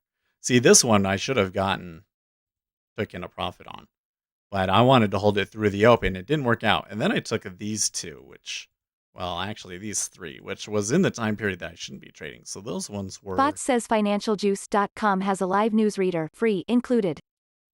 So that one is, those three were off plan and shouldn't have happened. I need to stop taking them in that first 10 minutes. That's kind of a bad habit that I've been acquiring because I'm like, well, it's sim. No, let's stop taking those ones. So let's say that it could have been 70. Lucas says 20 points is my actual daily goal. Nice trade. Yeah, it was very nice. And I can show you like here's the setup that I get is like if you see on this chart right here, what I was looking at was well, first I was looking to see it turn, but then once it came down here, I thought, well, here's the opening range. If they break the opening drive, not the opening range, but the opening drive, the low of the opening drive since the open, okay, then we've got this previous hours open and low, and they're going to go for that. And then they could come for the previous hours before that's open. And so they went right for it, but then I saw the absorption. And once I saw the absorption, that was immediately when I was like, okay, I should probably get out of this, because for them to get through this area, and you can see there's 2 hours there where it was kind of a low. So there's going to be good support in there. So that's why I got out where I did. And then it gave me another short somewhere in here, right? That Lucas says nice logic. yeah. And that one I knew that the trend was still up, so that's why I took it short profit. Bum, bum, bum, ba-dum. That's how I did it.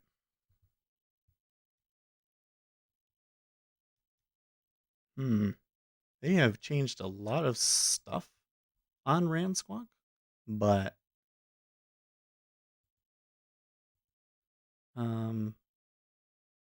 let's see. So if I go to change package,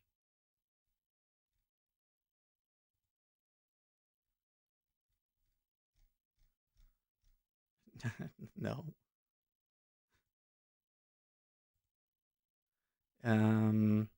As your trial has expired, you are experiencing a reduced or delayed service. Blah blah blah blah blah blah blah. It doesn't tell you what the price is. Why is that?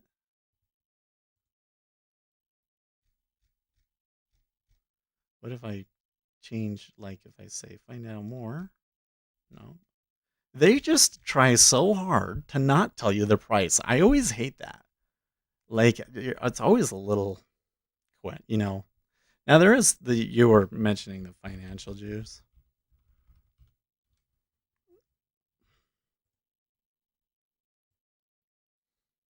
This is a little different. Oh, do I still have this one? Let me see if I.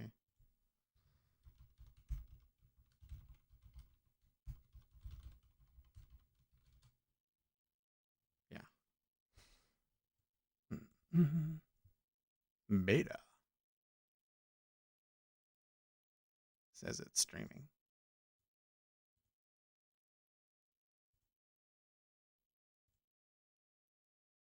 Yeah, but I think that this one is like delayed by a certain amount, like a minute or something like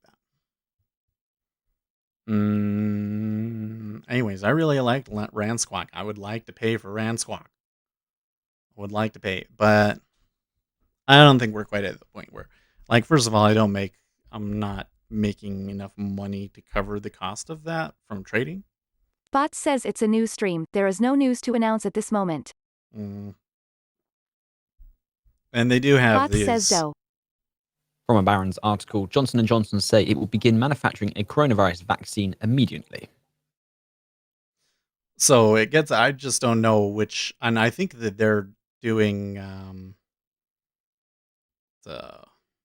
forget the name of the stream. If you listen to it long enough, you get the name of the stream. But that article from Barron's on Johnson & Johnson did come out about 35 minutes ago. If you want to read further, you can. The link we have provided for you on the Finance Juice news stream. And Johnson & Johnson's CEO is currently live speaking on Bloomberg TV. 8/12, 30th of March. See you on this. I don't even necessarily want this. I just want to see the headlines. Bot says you can filter what news sources for whatever markets you want to pay attention to. They've definitely gotten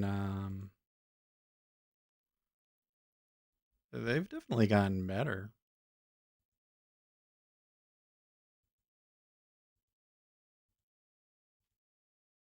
That's funny. Oh, look at that. That's pretty good. I was going to say that I get most of what I want through TweetDeck. Is just it's not fast enough. Like when the news comes through, it's not instant. And I get the same thing with this right here. Like this one that you get through Jigsaw is great. But it is also not always fast. And it's kind of hard to tell because they'll say that like the news comes out at 8:00, but it usually is not exactly at 8. Bot says you need to go through there and set up all of those in Financial Juice. Lucas says I guess you'd have to pay like a Bloomberg terminal for instant news release. Yeah. Well, that's where I'm saying if you have the subscription for Ransquawk, I mean, you can sign up for the free one. If you've never Ace tried Trade the says I'd like to Ransquawk know when the free- president goes into the bathroom with his phone to tweet. There you go. If you haven't tried their free trial, you can get a free trial with Ransquawk. You should go and try it because it blows. Like I know there's Lucas a financial says face with juice tears thing, of joy. but Ransquawk just blows the free services out of the water. Like it really is worth $80 a month. That was my best trading was when I had the Ransquawk free subscription or free 2-week subscription. That was like some of my best trading. I don't think that I could justify the monthly expense right now, but we're maybe getting close. So I don't know. But it's great. I really wish I could get that. Bot says so why don't you have the paid service? It's like $80 a month.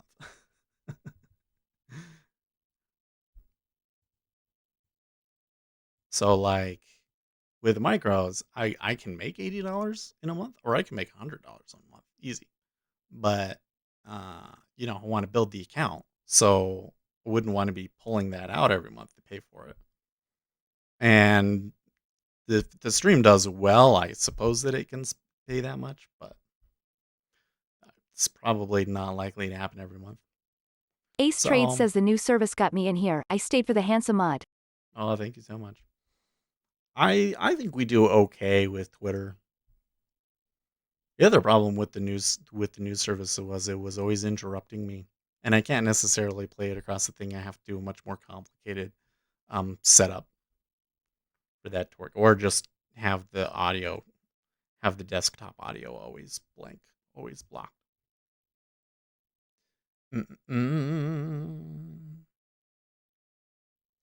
Well, I'd say stock equities are still looking incredibly strong today. I mean, the shorts came in and did their damage, but ultimately we went higher. Anyways, that's kind of the goal, though, is to get to the point where we can pay for the news. That's like my next major goal, I think, is be making at least 100 a month from this consistently to pay for the news squawk, because I really liked it.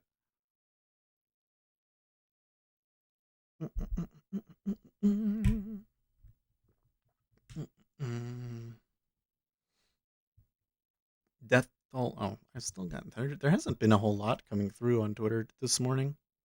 It's pretty quiet. I still can see that news item from 20 minutes ago about the coronavirus death toll for England rises to 1284. I wonder, let's go look at coronavirus dashboard.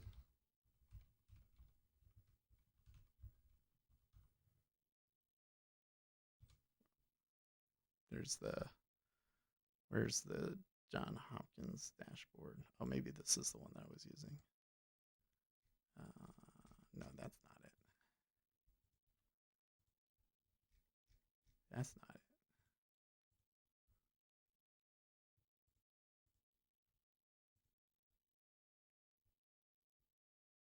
Had a map.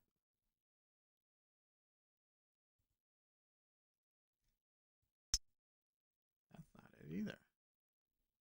As people are doing it more, here it is, right here, I think. By sovereignty, province. Okay, here we are. So New York has 60,000 confirmed cases. Oh, does it not show me deaths? Total deaths, 776 deaths in New York. This isn't the dashboard that I wanted either. Oh, this is it right here.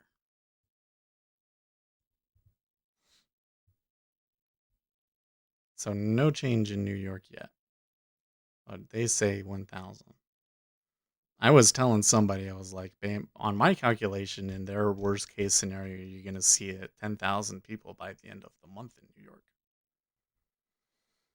This is where it's like number of hospitalizations matters, because if you go at number of hospitalizations, then the number of deaths from it is really consistent, and you can game out scenarios, because you can say if New York has more than 50,000 people in Bot the says hospital, you're one of those guys that stops and stares at car accidents, aren't you?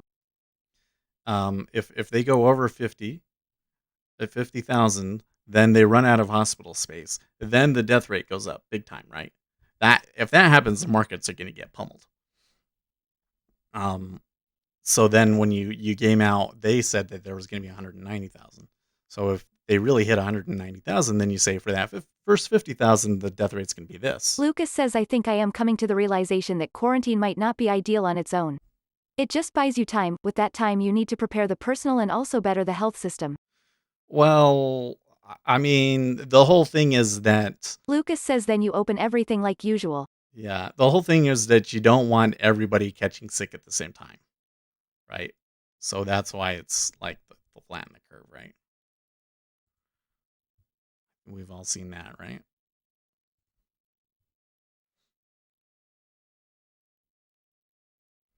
As they say,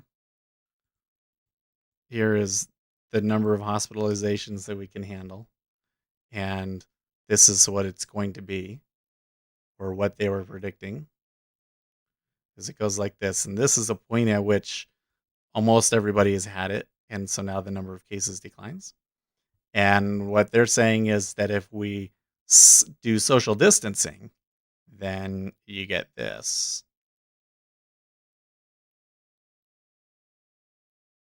Okay. So the peak will be much later, and you never exceed your healthcare system's capacity. Lucas says it's 0.5% if you give the critical patients the support they need, so you Yep. need to be ready for like 5% of those critical patients. Right. Exactly. That's what I was saying. It's like 0.5% for the Ace under Trade here. says 3 things needs to happen: more testing, survivors come back to work after catching it, and a vaccine. Then life can return to normal. I don't know about the vaccine thing. So hold up. So they're saying that the area of this and the area of this are the same thing. Okay. That's the flattening the curve. Now, back to this. So if we look at it in the case of New York, this right here is 190. They're saying this is 190, and they're saying this is 50K. Okay. So the death rate for this is 0.05. Or, sorry, 0.5. 0.5, right? Let's fix that so it looks good. 0.5%. Okay. For this rate up here, it's more like 2. It's like 1 to 2%. So you can kind of game things out. I forget the exact number, but if you go and you game it out, if this is really the scenario, then you would get about 10K deaths. Okay. In that situation. Now the problem that we're getting is that it looks like what's going to happen instead, based on their latest estimates, this is what they were predicting. And now they're saying that because of social distancing, we're going to get this. So the area of this is still the same as the area of this. This now happens May 1st. And I don't know how many cases it's going to be, but that's still a lot of deaths. So I don't know. But here's the thing. On the vaccine thing. This point happens in May. So supposedly, after May, because enough people will have had it, 1, and 2, because you have much warmer weather after that point, it shouldn't be a significant issue, and we won't need to do the social distancing anymore, because the danger to the capacity of the medical system is past. And at that point, you basically want everybody to catch it. Like, again, they're already doing them now, but after May, I guarantee you're going to be seeing people, they're going to be throwing coronavirus parties where everybody tries to catch it. So you want to get it done in the summer. 10 years, I'm still moving around quite a bit. What happened there? I missed that move down. I'm going to have to go back and watch that, because something big happened there while I was doing all that. They sold it hard. Ooh, I think it could go down more. Can I take it at 55 though?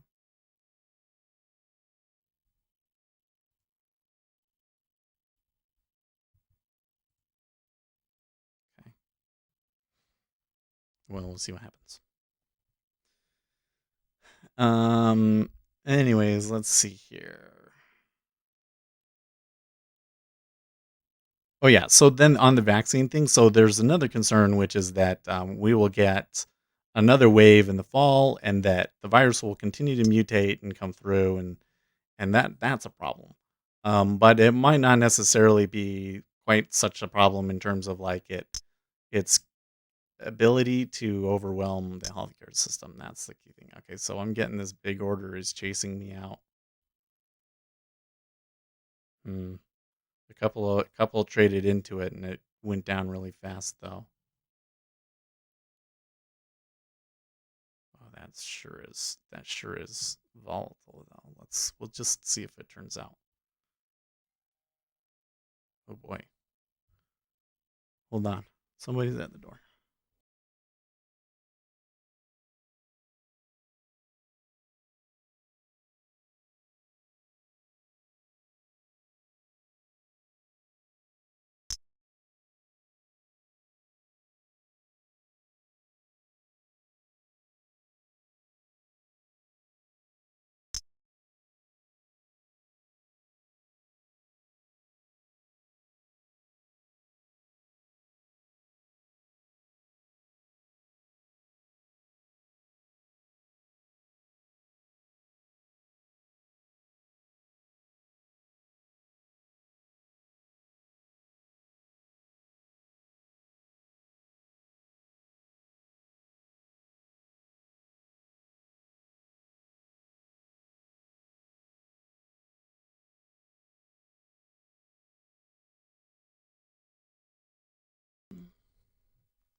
Let's see here. So Lucas was saying the best bet is to be prepared until the vaccine arrives, but you can't place a quarantine until that happens. It just kills everything unless you are immunocompromised. Those need to stay home and learn to trade like us. Well, so there's this issue. So here's another issue, though, Lucas, with that is that normally it would be great to just, if you're immunocompromised, to stay home. But the problem is that this reaction that you get, that where it fills your lungs and all that. Oh man, they really blew me out, didn't they? Um, where it fills your lungs, it can happen to anybody. Like there's a 24-year-old girl that was in pretty okay health that it hit her. If you have diabetes, you're likely to really get it hard. So the number of people that would die anyways is still like way too high, even if it's like immunocompromised. So it's not enough, and that's why they have to do it the way that they are. But I don't think that after we get this first wave, I don't think that they have to worry about it. I think I got a new attachment for my microphone. Let's see if it's in here.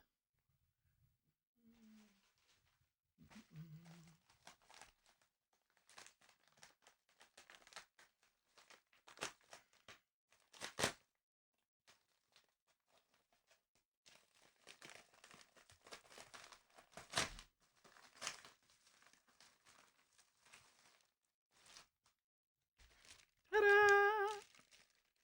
Okay, that's a little longer than but that's a little shorter than I expected. So that is good. This is going to be good. I think this is going to work.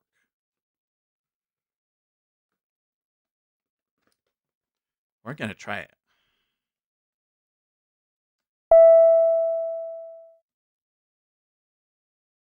And then hopefully it doesn't push it out so far that the microphone can't stand up.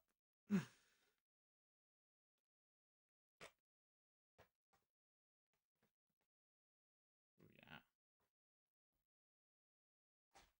That is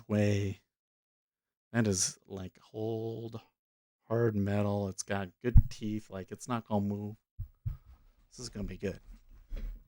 It's going to be good. All right. So we're going to put that right there. I'm going to mute the microphone and put it on.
It doesn't work. Oh my gosh, guys.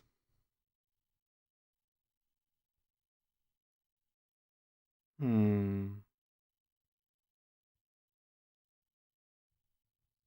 doesn't work. I wonder. This is probably not the same. Oh, but maybe. Hold on. I'm gonna try some other things here.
Okay.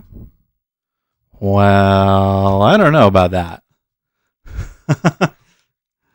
That is like, okay, well, it is close. It's closer than what we had before. I'm just going to put this other mic right here so I have like a frame of reference. So before we were like we were about right here. So it's a whole thing closer.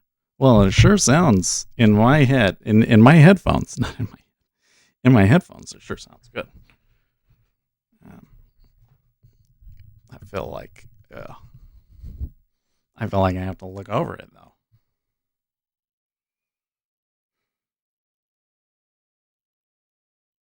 Man, why is it so freaking hard?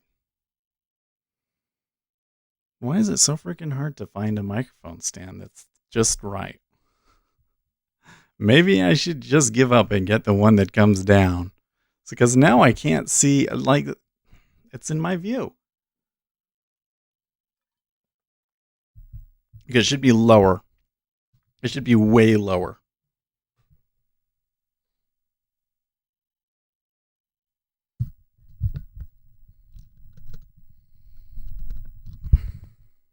Hmm.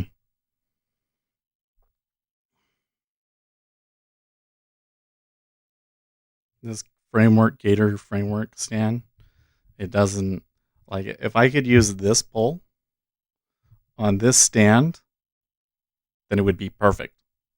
It would be perfect.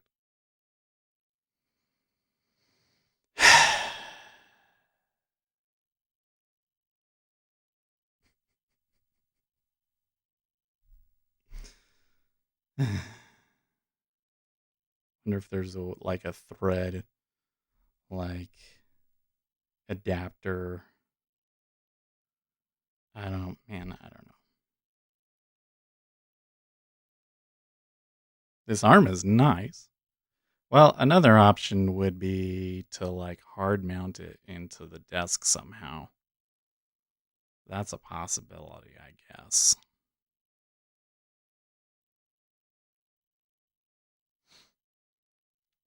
$25.80, huh? Well, how does this sound? It's not too loud, is it?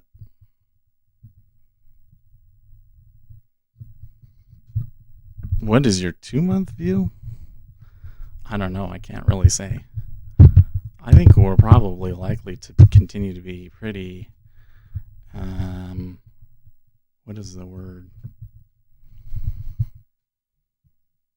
I think things will continue to be difficult for a while.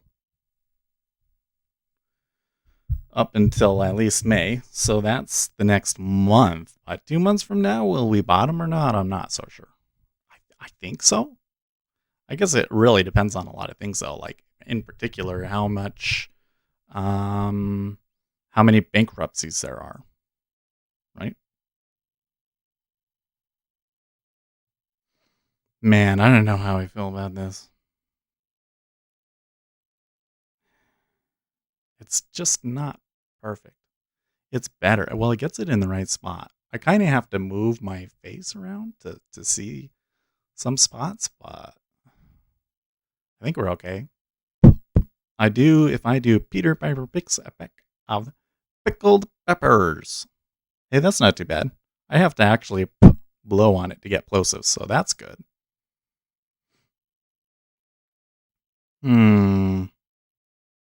Guys, it's just a little too high. It would be better. It would be better down here, and I could tilt it up at me and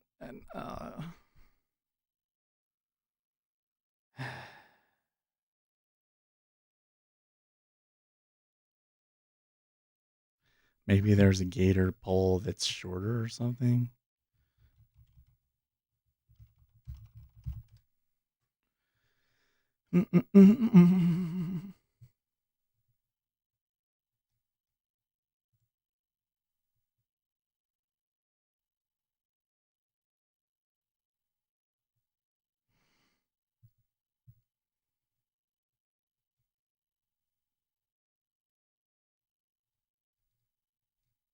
No, I don't think they do.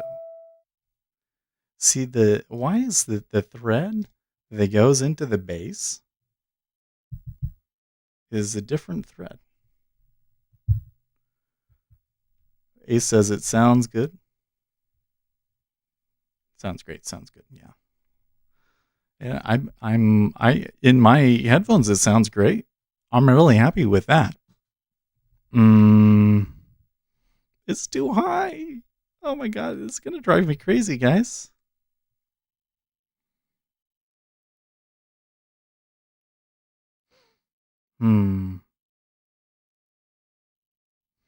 This one wouldn't be so bad. This one actually had it perfect, but it won't stand up. It won't stay standing. This bass, it's not wide enough. This bass is. It's, I don't know if I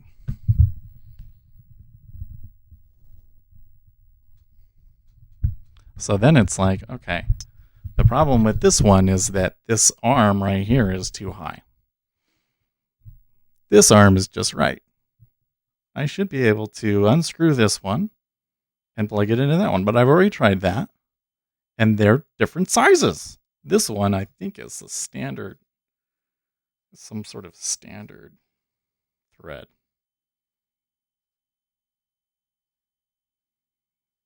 This one, I recall it being too small.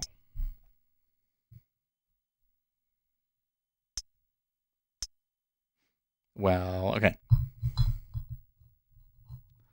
Thought number 3. Oh, this is so dumb. I'm going to do it. No, I'm going to do it. Just like we're here. Whatever. It's going to be the end of the stream. You guys can watch me dick around with my microphone. I mean, not dick around with it, but, you know, mess around with my microphone. I have an idea. It's a crazy idea. We're going to try it. All right.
Oh, I didn't turn it off correctly. Okay, that's a little bit better, actually. I can't angle it back, unfortunately. But it is a little bit better. I don't know. I don't know. This whole thing is pretty crazy. They had a stand that was even shorter. I should just go and get the shorter stand. That's what I'm gonna do. That's what I'm gonna go do. I'm gonna go. They had a stand that was shorter. Oh, but it was not heavy enough, man.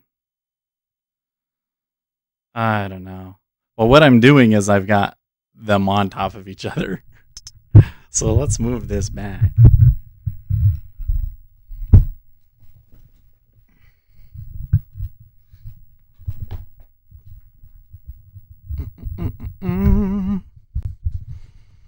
Okay.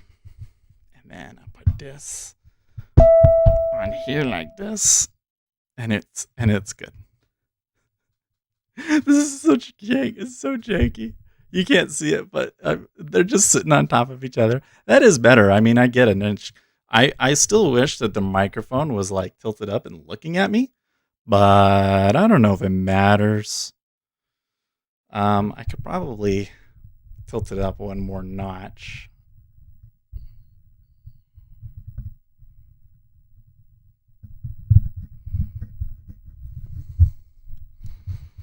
Now it's as high as it was before, though. It actually goes down, but then you got this issue where, you know, it's not pointing the right way.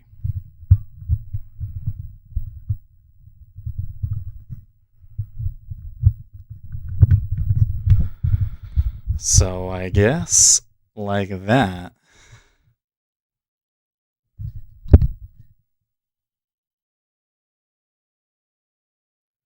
I guess that is as good as it gets. That sucks. Well, I don't know.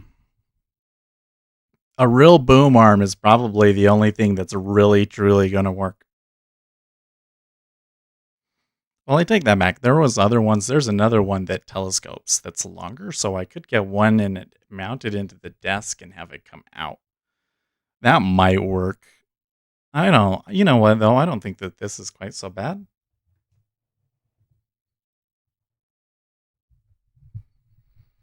I just gotta move this weight over here so that it's not covering my mouse. Oh my gosh, guys. All right. Well, I can mess with it a little bit more later, but I think that that's good for now. That's not going anywhere.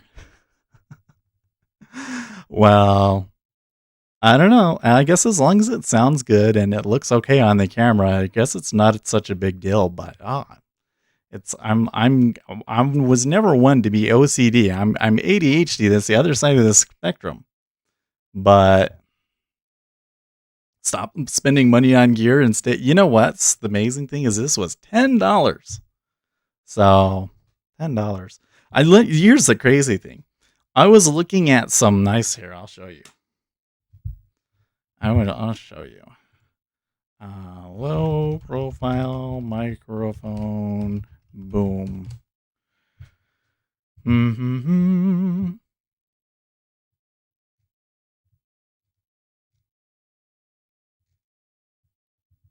RAM 68. That's what they're called. So here we go. This is exactly what I need. Look, it'll mount into the table, and it can kind of curl up over there, and then I can extend it out, bring it back up. And with the mount, 22-inch reach, that's definitely long enough. And they have like a bunch of different models. So this one has a cool little light on it that tells you if we're on air. I don't call things in dollars. Okay, it's 8 ticks. It was 8 ticks. This was worth 8 ticks. It was 8 ticks. Anyways, and it includes a 4-inch riser which that's all we need. Perfect, right? And they have a bunch of different ones. They all mount into the desk or they can mount onto the side. Great, right? Each one of these is like $300. Like I found one place that sells them and it was $300 for this piece. Like what? How is that $300? $300. Can you believe? Anyways, so yeah, that one's not happening. I managed to grab 97 ticks in it. No, you did not. Wait, 25 points? Did you went long and got 25 points on that, huh? Oh, actually, maybe you could have. I guess you could have. Hey, you know what? It makes me feel good. It makes me feel better. I don't know. Until I've gotten the perfect setup though. I really need to build myself a desk. I'd like an arm that comes out from here and comes across and up. Something like that. I don't know. That's not so bad. The more I'm looking at it, the more I'm going, okay. Okay. I just need to get this cable out from underneath there. Both of these need to go across like that. There we go. There. Put that like that. Ooh, and this will be nice because then my wife, she'll always move my keyboard, which is super annoying. Now she really can't. two line entries. One at 64 and one at 65. Oh, I see why you took that one.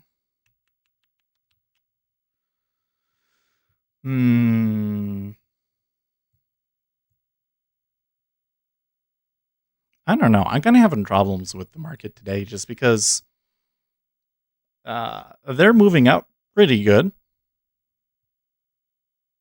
They're moving up pretty good. The 10-year continues to buy. We tried taking a short, didn't we? I think that it was okay. Well, we lost 4 ticks on it. Oh, it actually went 2 in our favor. So I think we were reacting on an okay signal, but it was just the overall move was wrong.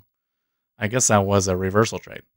But now they moved up and they made another new high. So the treasuries are up. And the equities are up.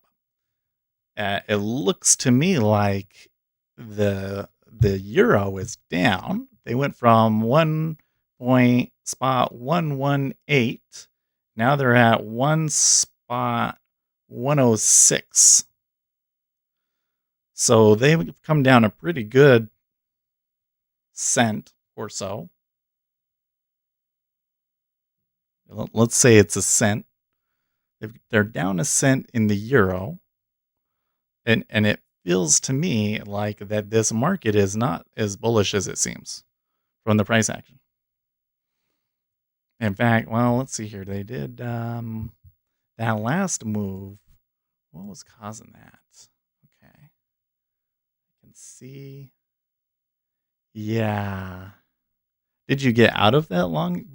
John, you didn't take the profits yet, have you? Because I think, well, I shouldn't put it that way. I believe that the uptrend that we're having in the E-mini is deceptive because it is being driven primarily by currencies.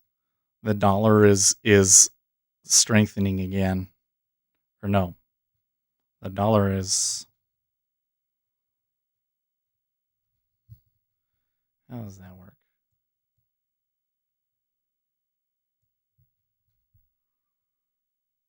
Maybe I have it wrong. Check Discord.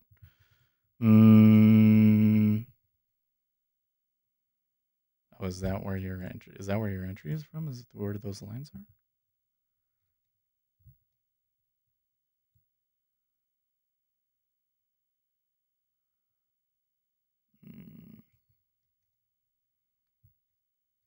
It's got an extension. I don't know, dude. So I'm trying to figure this currency thing out again. So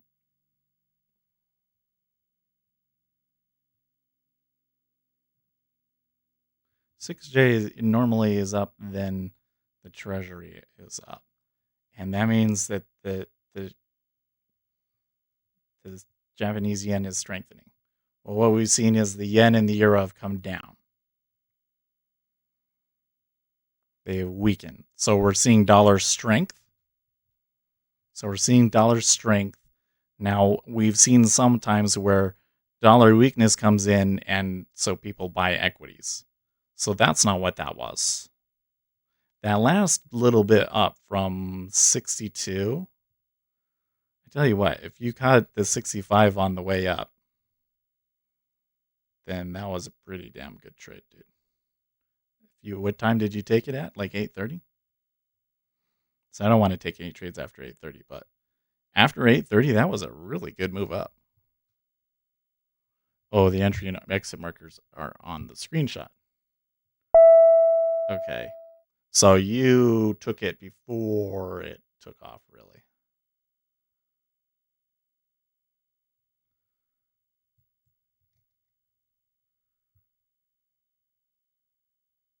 Bum, bum, bum, bum, 64.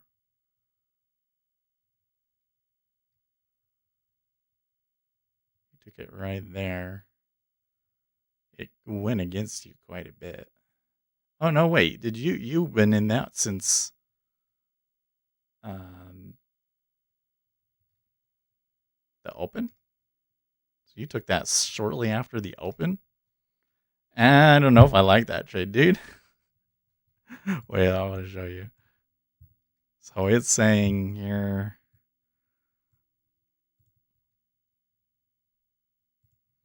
you got in here. You got in long here. You let it go how far against you?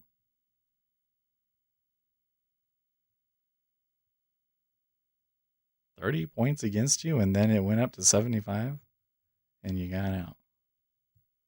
That is imbalanced risk reward. How's that work? Am I reading that wrong? Or is there another entry that I'm not seeing?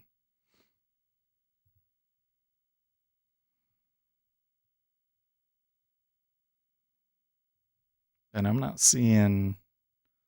No, that doesn't make sense unless you said 65.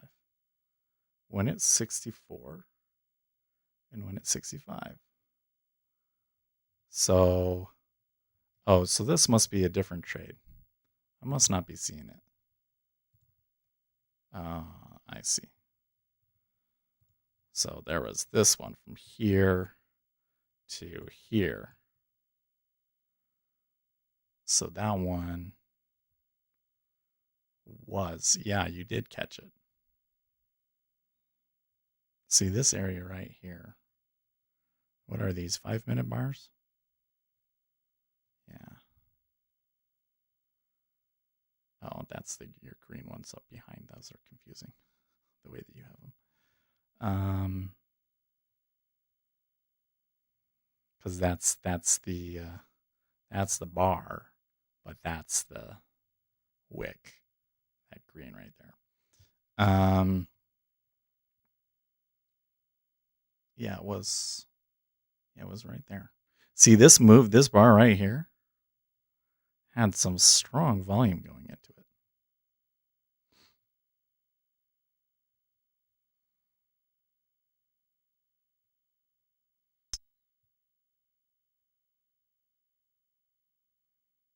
So did you take that one?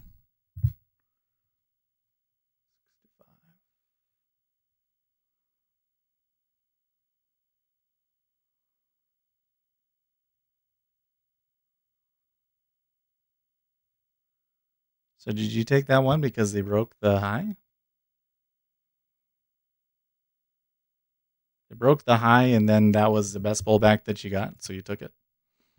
And it was inside. Broke the outside bar, and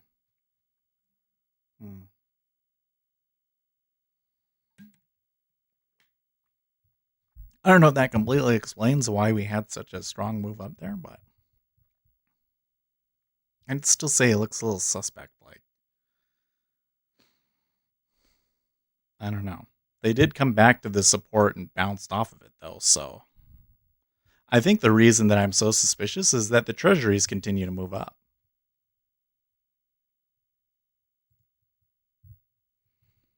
What you saying here? Entry was north of that 75% level. Oh, okay.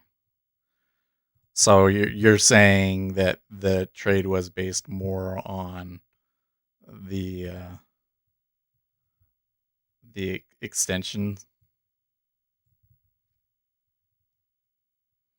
Basically, he saw here's the move from before, and then here was the low, and then he's expecting to see extensions on the upside. And so when it got to here, and it pulled back to that 75% level, he tried to take it. I was thinking there's this right here. And then this is technically inside right here. I don't know. I wasn't watching the order flow in it. Would I have gotten a long signal? Actually.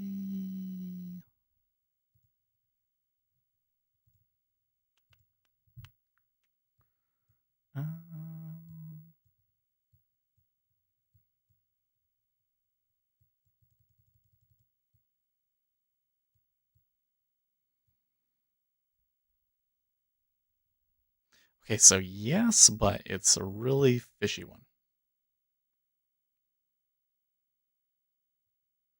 Because you're in that counter trend time period where it's just really slow.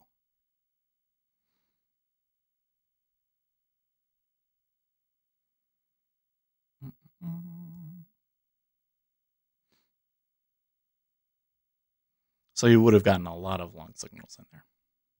But so I don't know if I could have really taken that one. I don't really take that one because after 8:30 it's like, I don't know. I guess I could do to the 9 to the 9:30 because I don't have to work until really get going until 9:30. But man, I don't like when I breathe on it.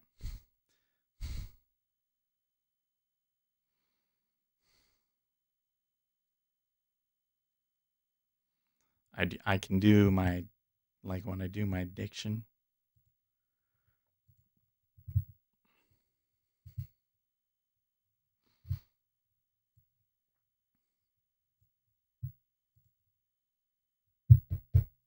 You can also hear it through what I'm doing on the table. Pretty, it seems loud to me at least. Okay.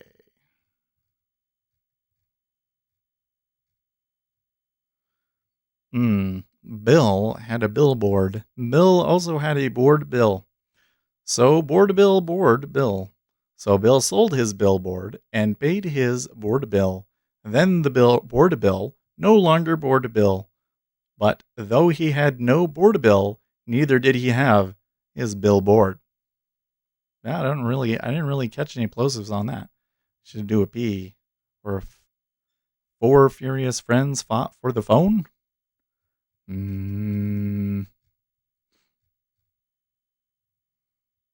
Pearls, pretty please, Penelope, pretty Penelope, pearls, please, pretty Penelope, pring.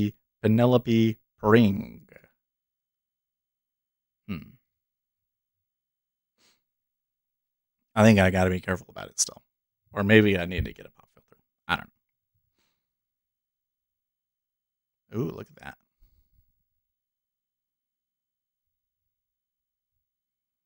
That might be significant. Let's see here.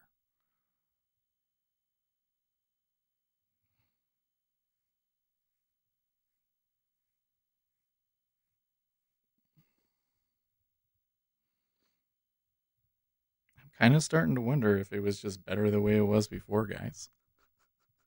It's so terrible, right? I get that, and then we don't even use it.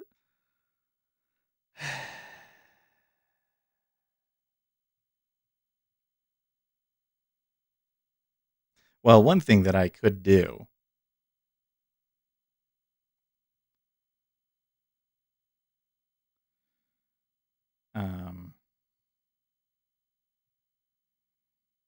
because this will go down lower, it's just that this neck won't turn, so I could get an attachment that allows the neck to turn more, and then I could probably get it perfect. I don't know.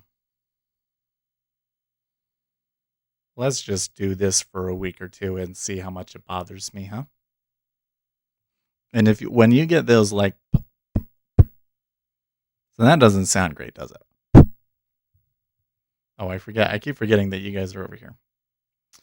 The movie It by Stephen King's Bill stuttering chant. The full phrase is, he thrusts his fists against the post and still insists he sees the ghost. Oh, a little ghost. I don't know. One thing I could do is to ask everyone watching now to please take a second and hit like. Hey, thanks. We got 5. You know what? It's not the greatest. You don't have to click like, guys. Don't do it. It's not the greatest video. We had like a terrible open. Like my sound wasn't working because the switch was down. Yeah. Anyways.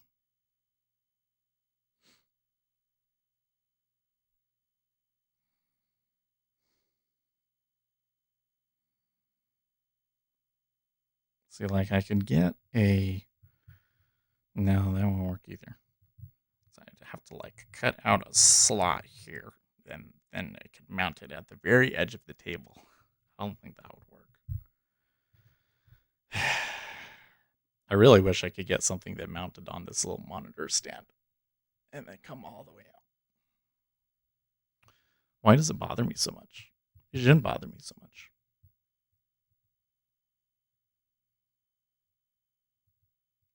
Oh, you missed the entry on the 25% area. Yeah, I don't know.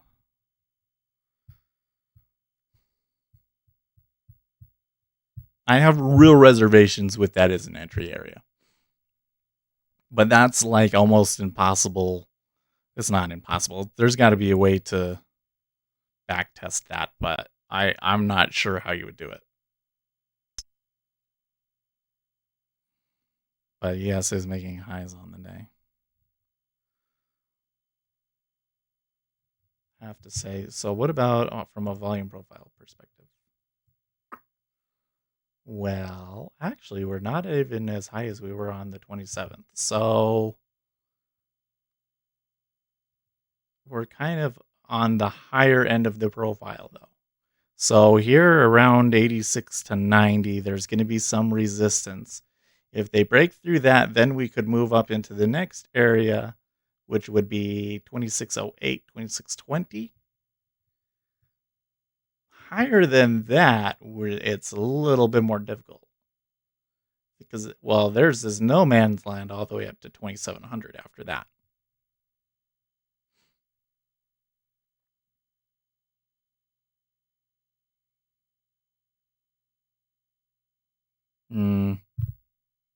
It just took out my 125 mm area. Yeah, I don't know, dude. You're basically using Fibonacci extensions, right? Except for you're using 50, 25, right?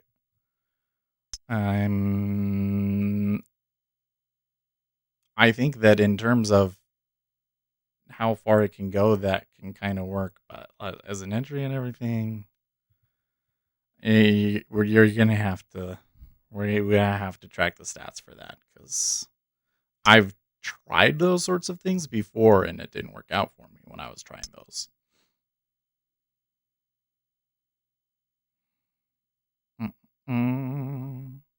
Treasury is coming back again. This is kind of where I still have an issue. The treasuries are going to have to fail this 04 area. Now, why is everything buying?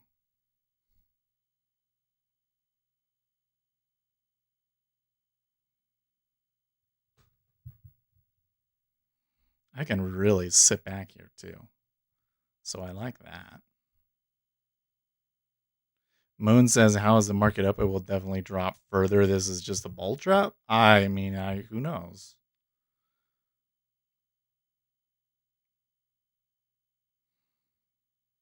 I don't really see why it's doing what it's doing right now.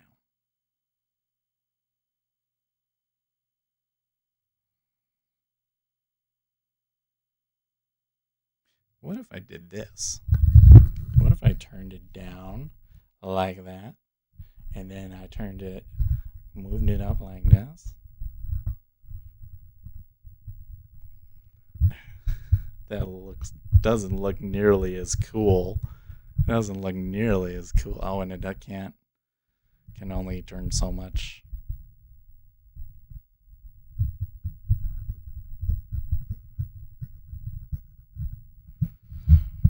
I mean, that's better. That's kind of what I wanted. But now if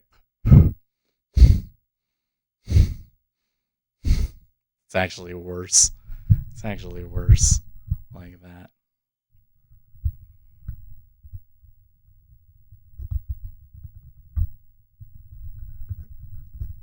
This is how it was before.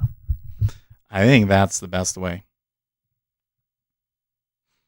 Mm-hmm.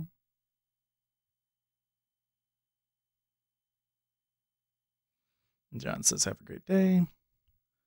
All right. Keep stats on that one for me for a month.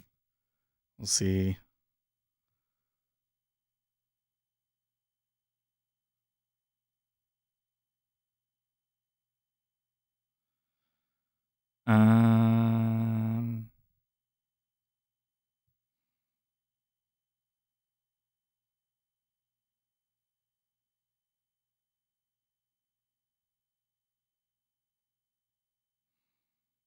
Okay, they did break 80.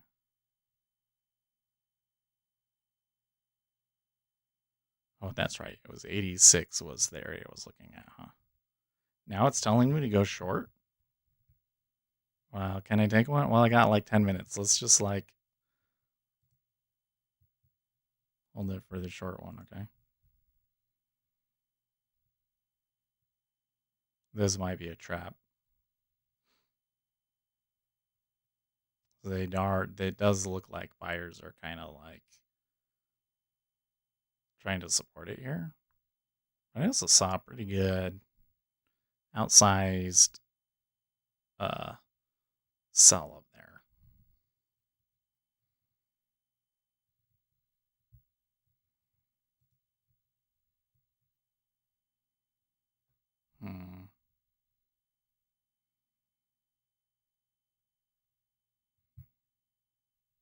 Guess not.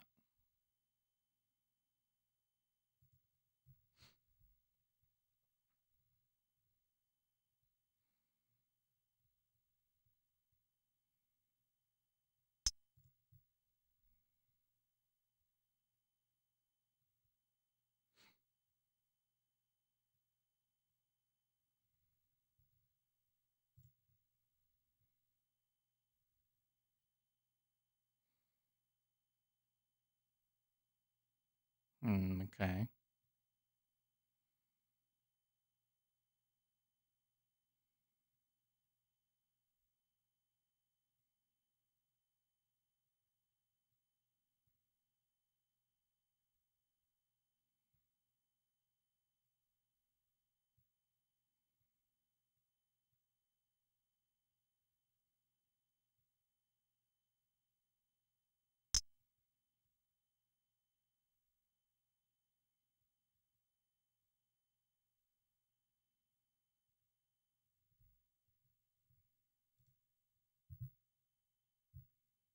Where is... Okay.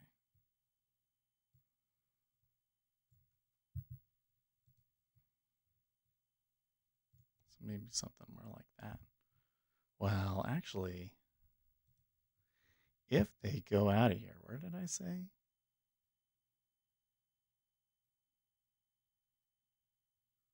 Oh, yeah. We should be able to get like that.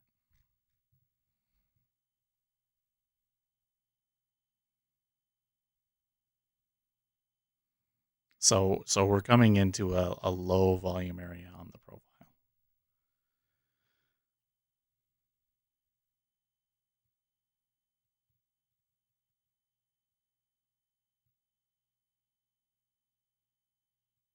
Seth, don't you think the market will continue to drop? The economy is shut down and the virus has not peaked?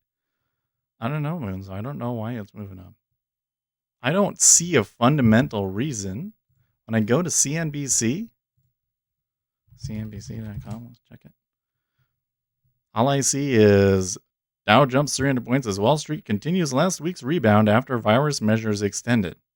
So the news story is still that the virus measures are extended until April, but they're moving up. And I don't know if it's because they're the economic stimulus or it's short covering or, I mean, I don't know. All I know is that the tape has definitely been long today. The shorts made their move, but they didn't get a whole lot out of it. They kind of came to the first, like literally the first place that you could stop and turned around. And meanwhile, on the long side, they're just extending through everything they can. I mean, man, are they going to go up to, if they get to 2,600 and then there's this big gap from there to 2,700. And if they got to 2,700, that would be amazing.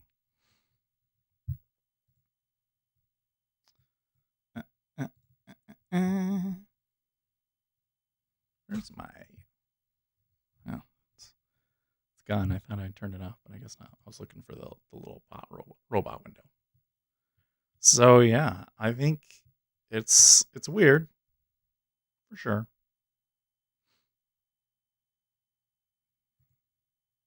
You're gonna keep going, dude.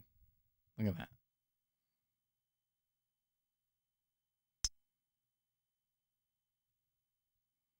I'm gonna have to go and read the Wall Street Bet subreddit after this and see if they're upset about it doing this. Okay. Support again.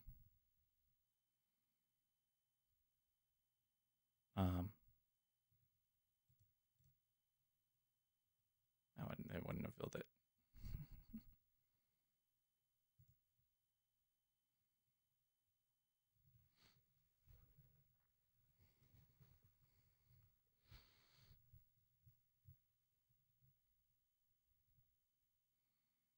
Okay.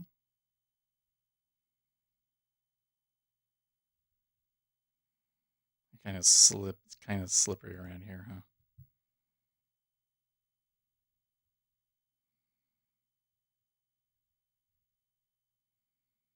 I'd be really disappointed if it hits that. Damn.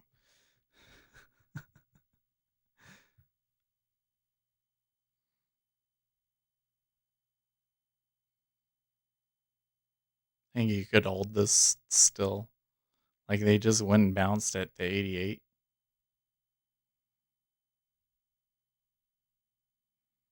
So you buy it there and go again.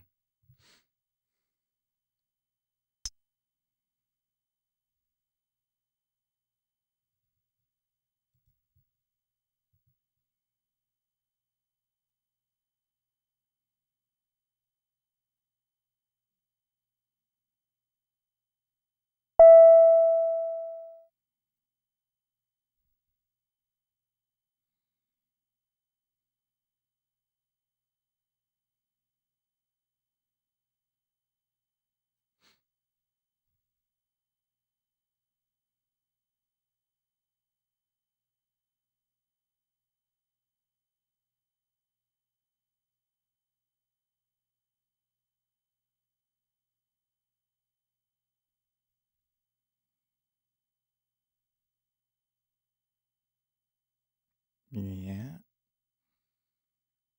No, that kind of sucks, but what you gonna do?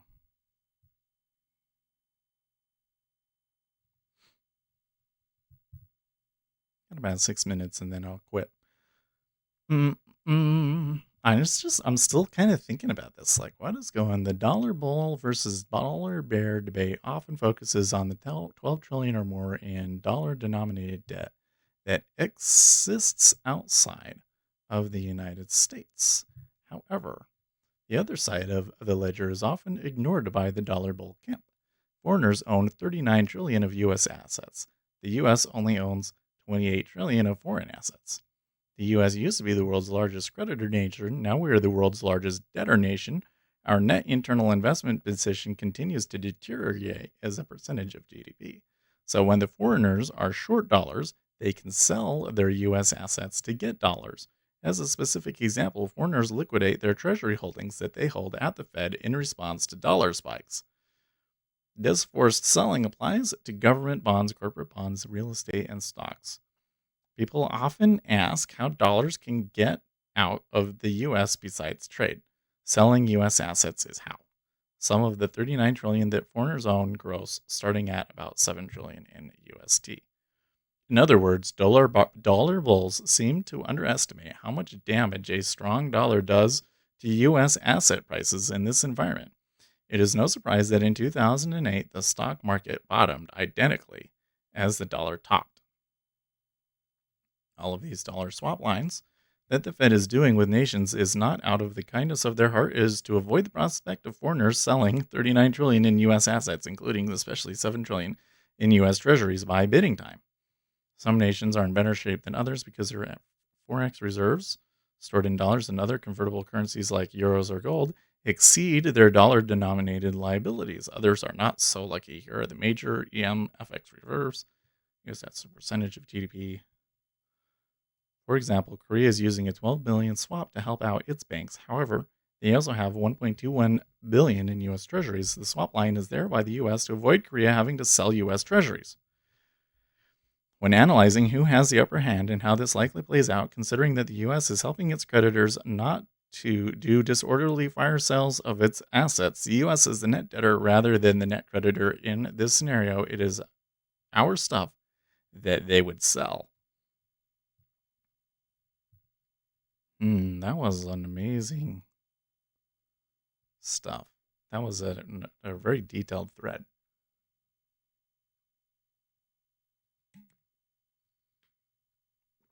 So when dollar strength comes in, they sell treasuries? But is that what happened today? Seems like no, right? Am I reading my Forex charts wrong? Dollar is down, basically.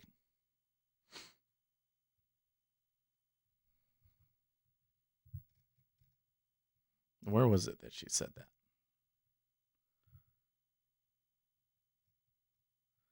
When foreigners are short dollars, they can sell their U.S. assets to get dollars. This forced selling applies to government bonds, corporate bonds, real estate, and stocks.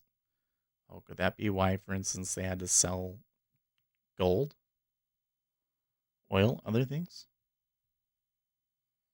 Because they're short the dollar? The dollar keeps moving up on them? I don't know.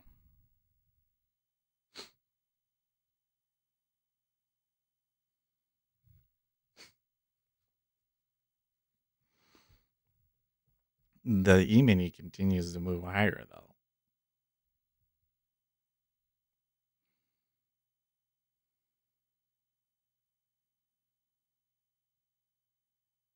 Like this time, they're gaining support.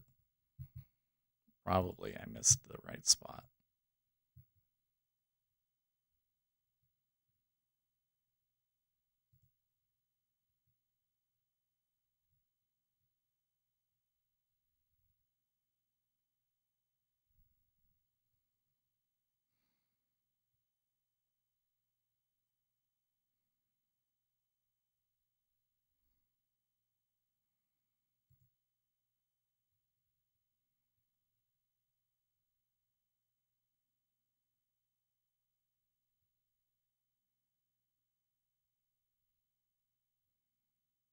Come on.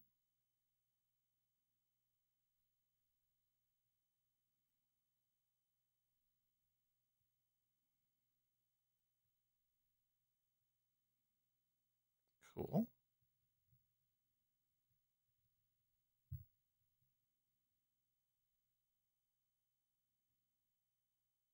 Cool.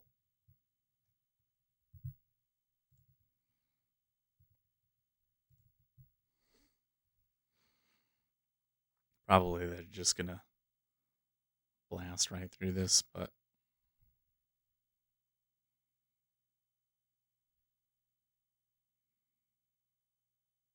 I just wanted the high, right?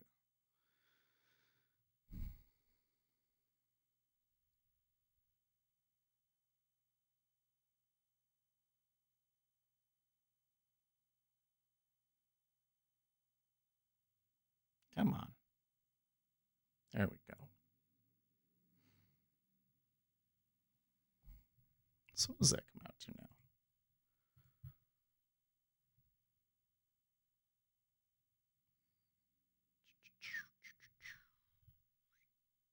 $71.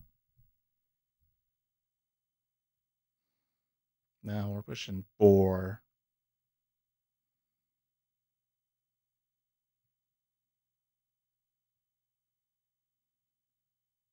So 80 it would be good. I think that 2 times the average true range should be the goal, but like 1 time is like the safe, and then like the good day is 2 times that.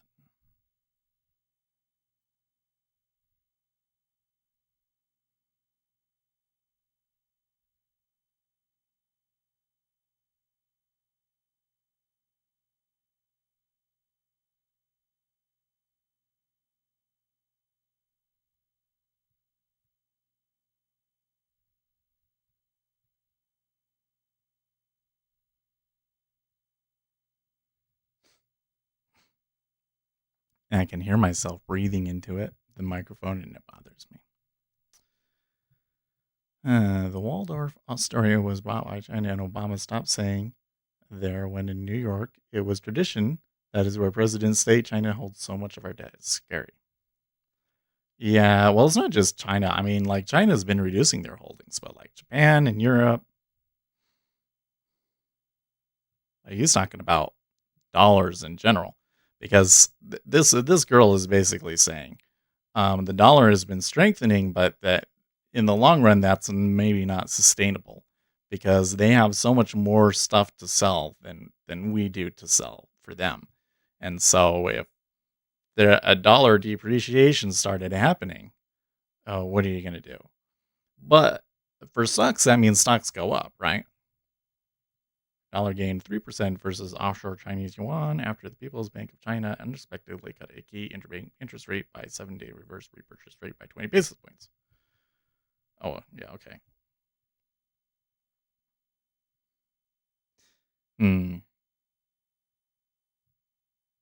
Oh, I'm not even showing the right screen. Sure, it's colorful screen.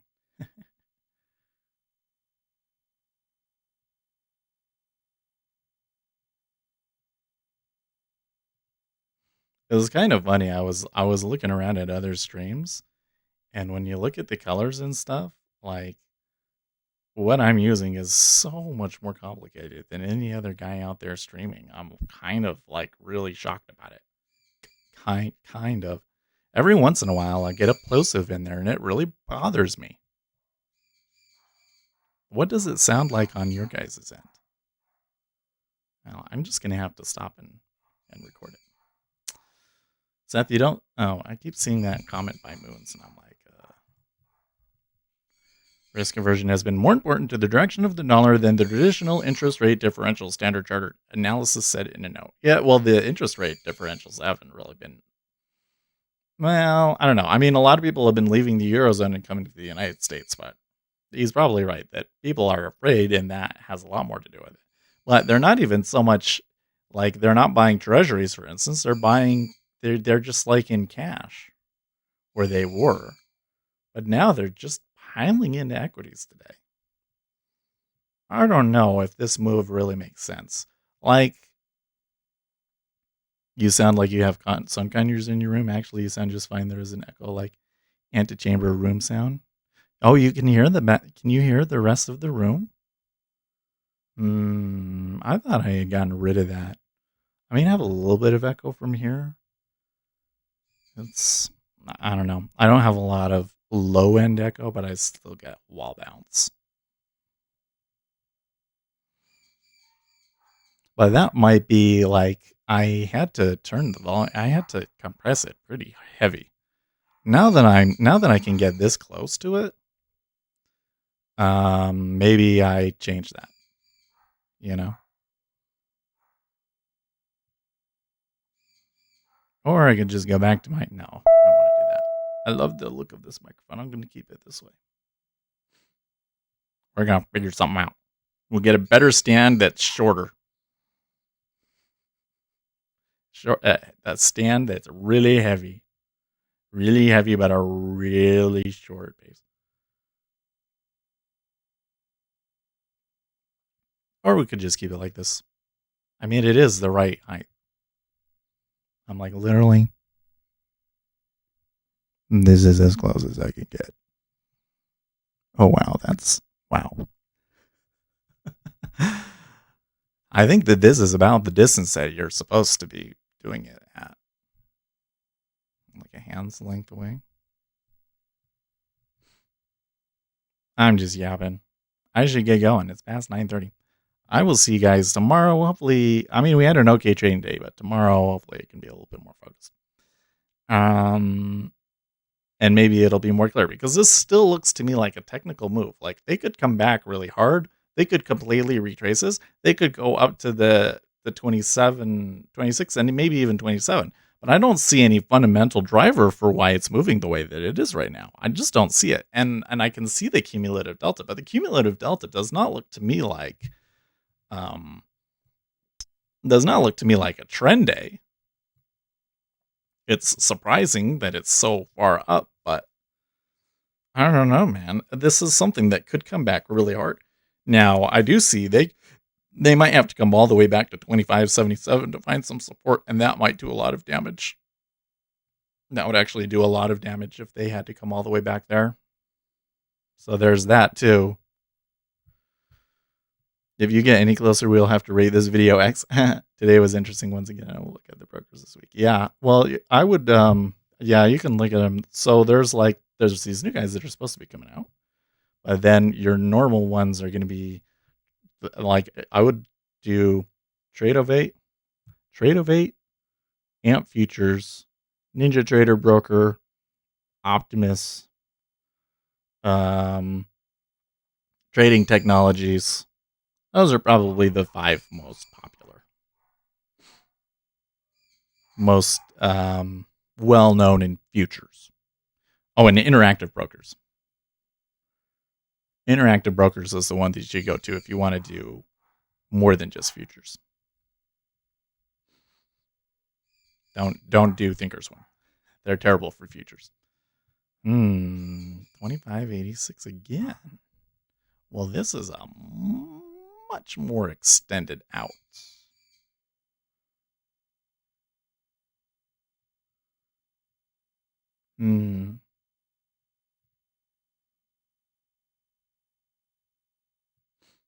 Okay. See you tomorrow. In the meantime, stay profitable.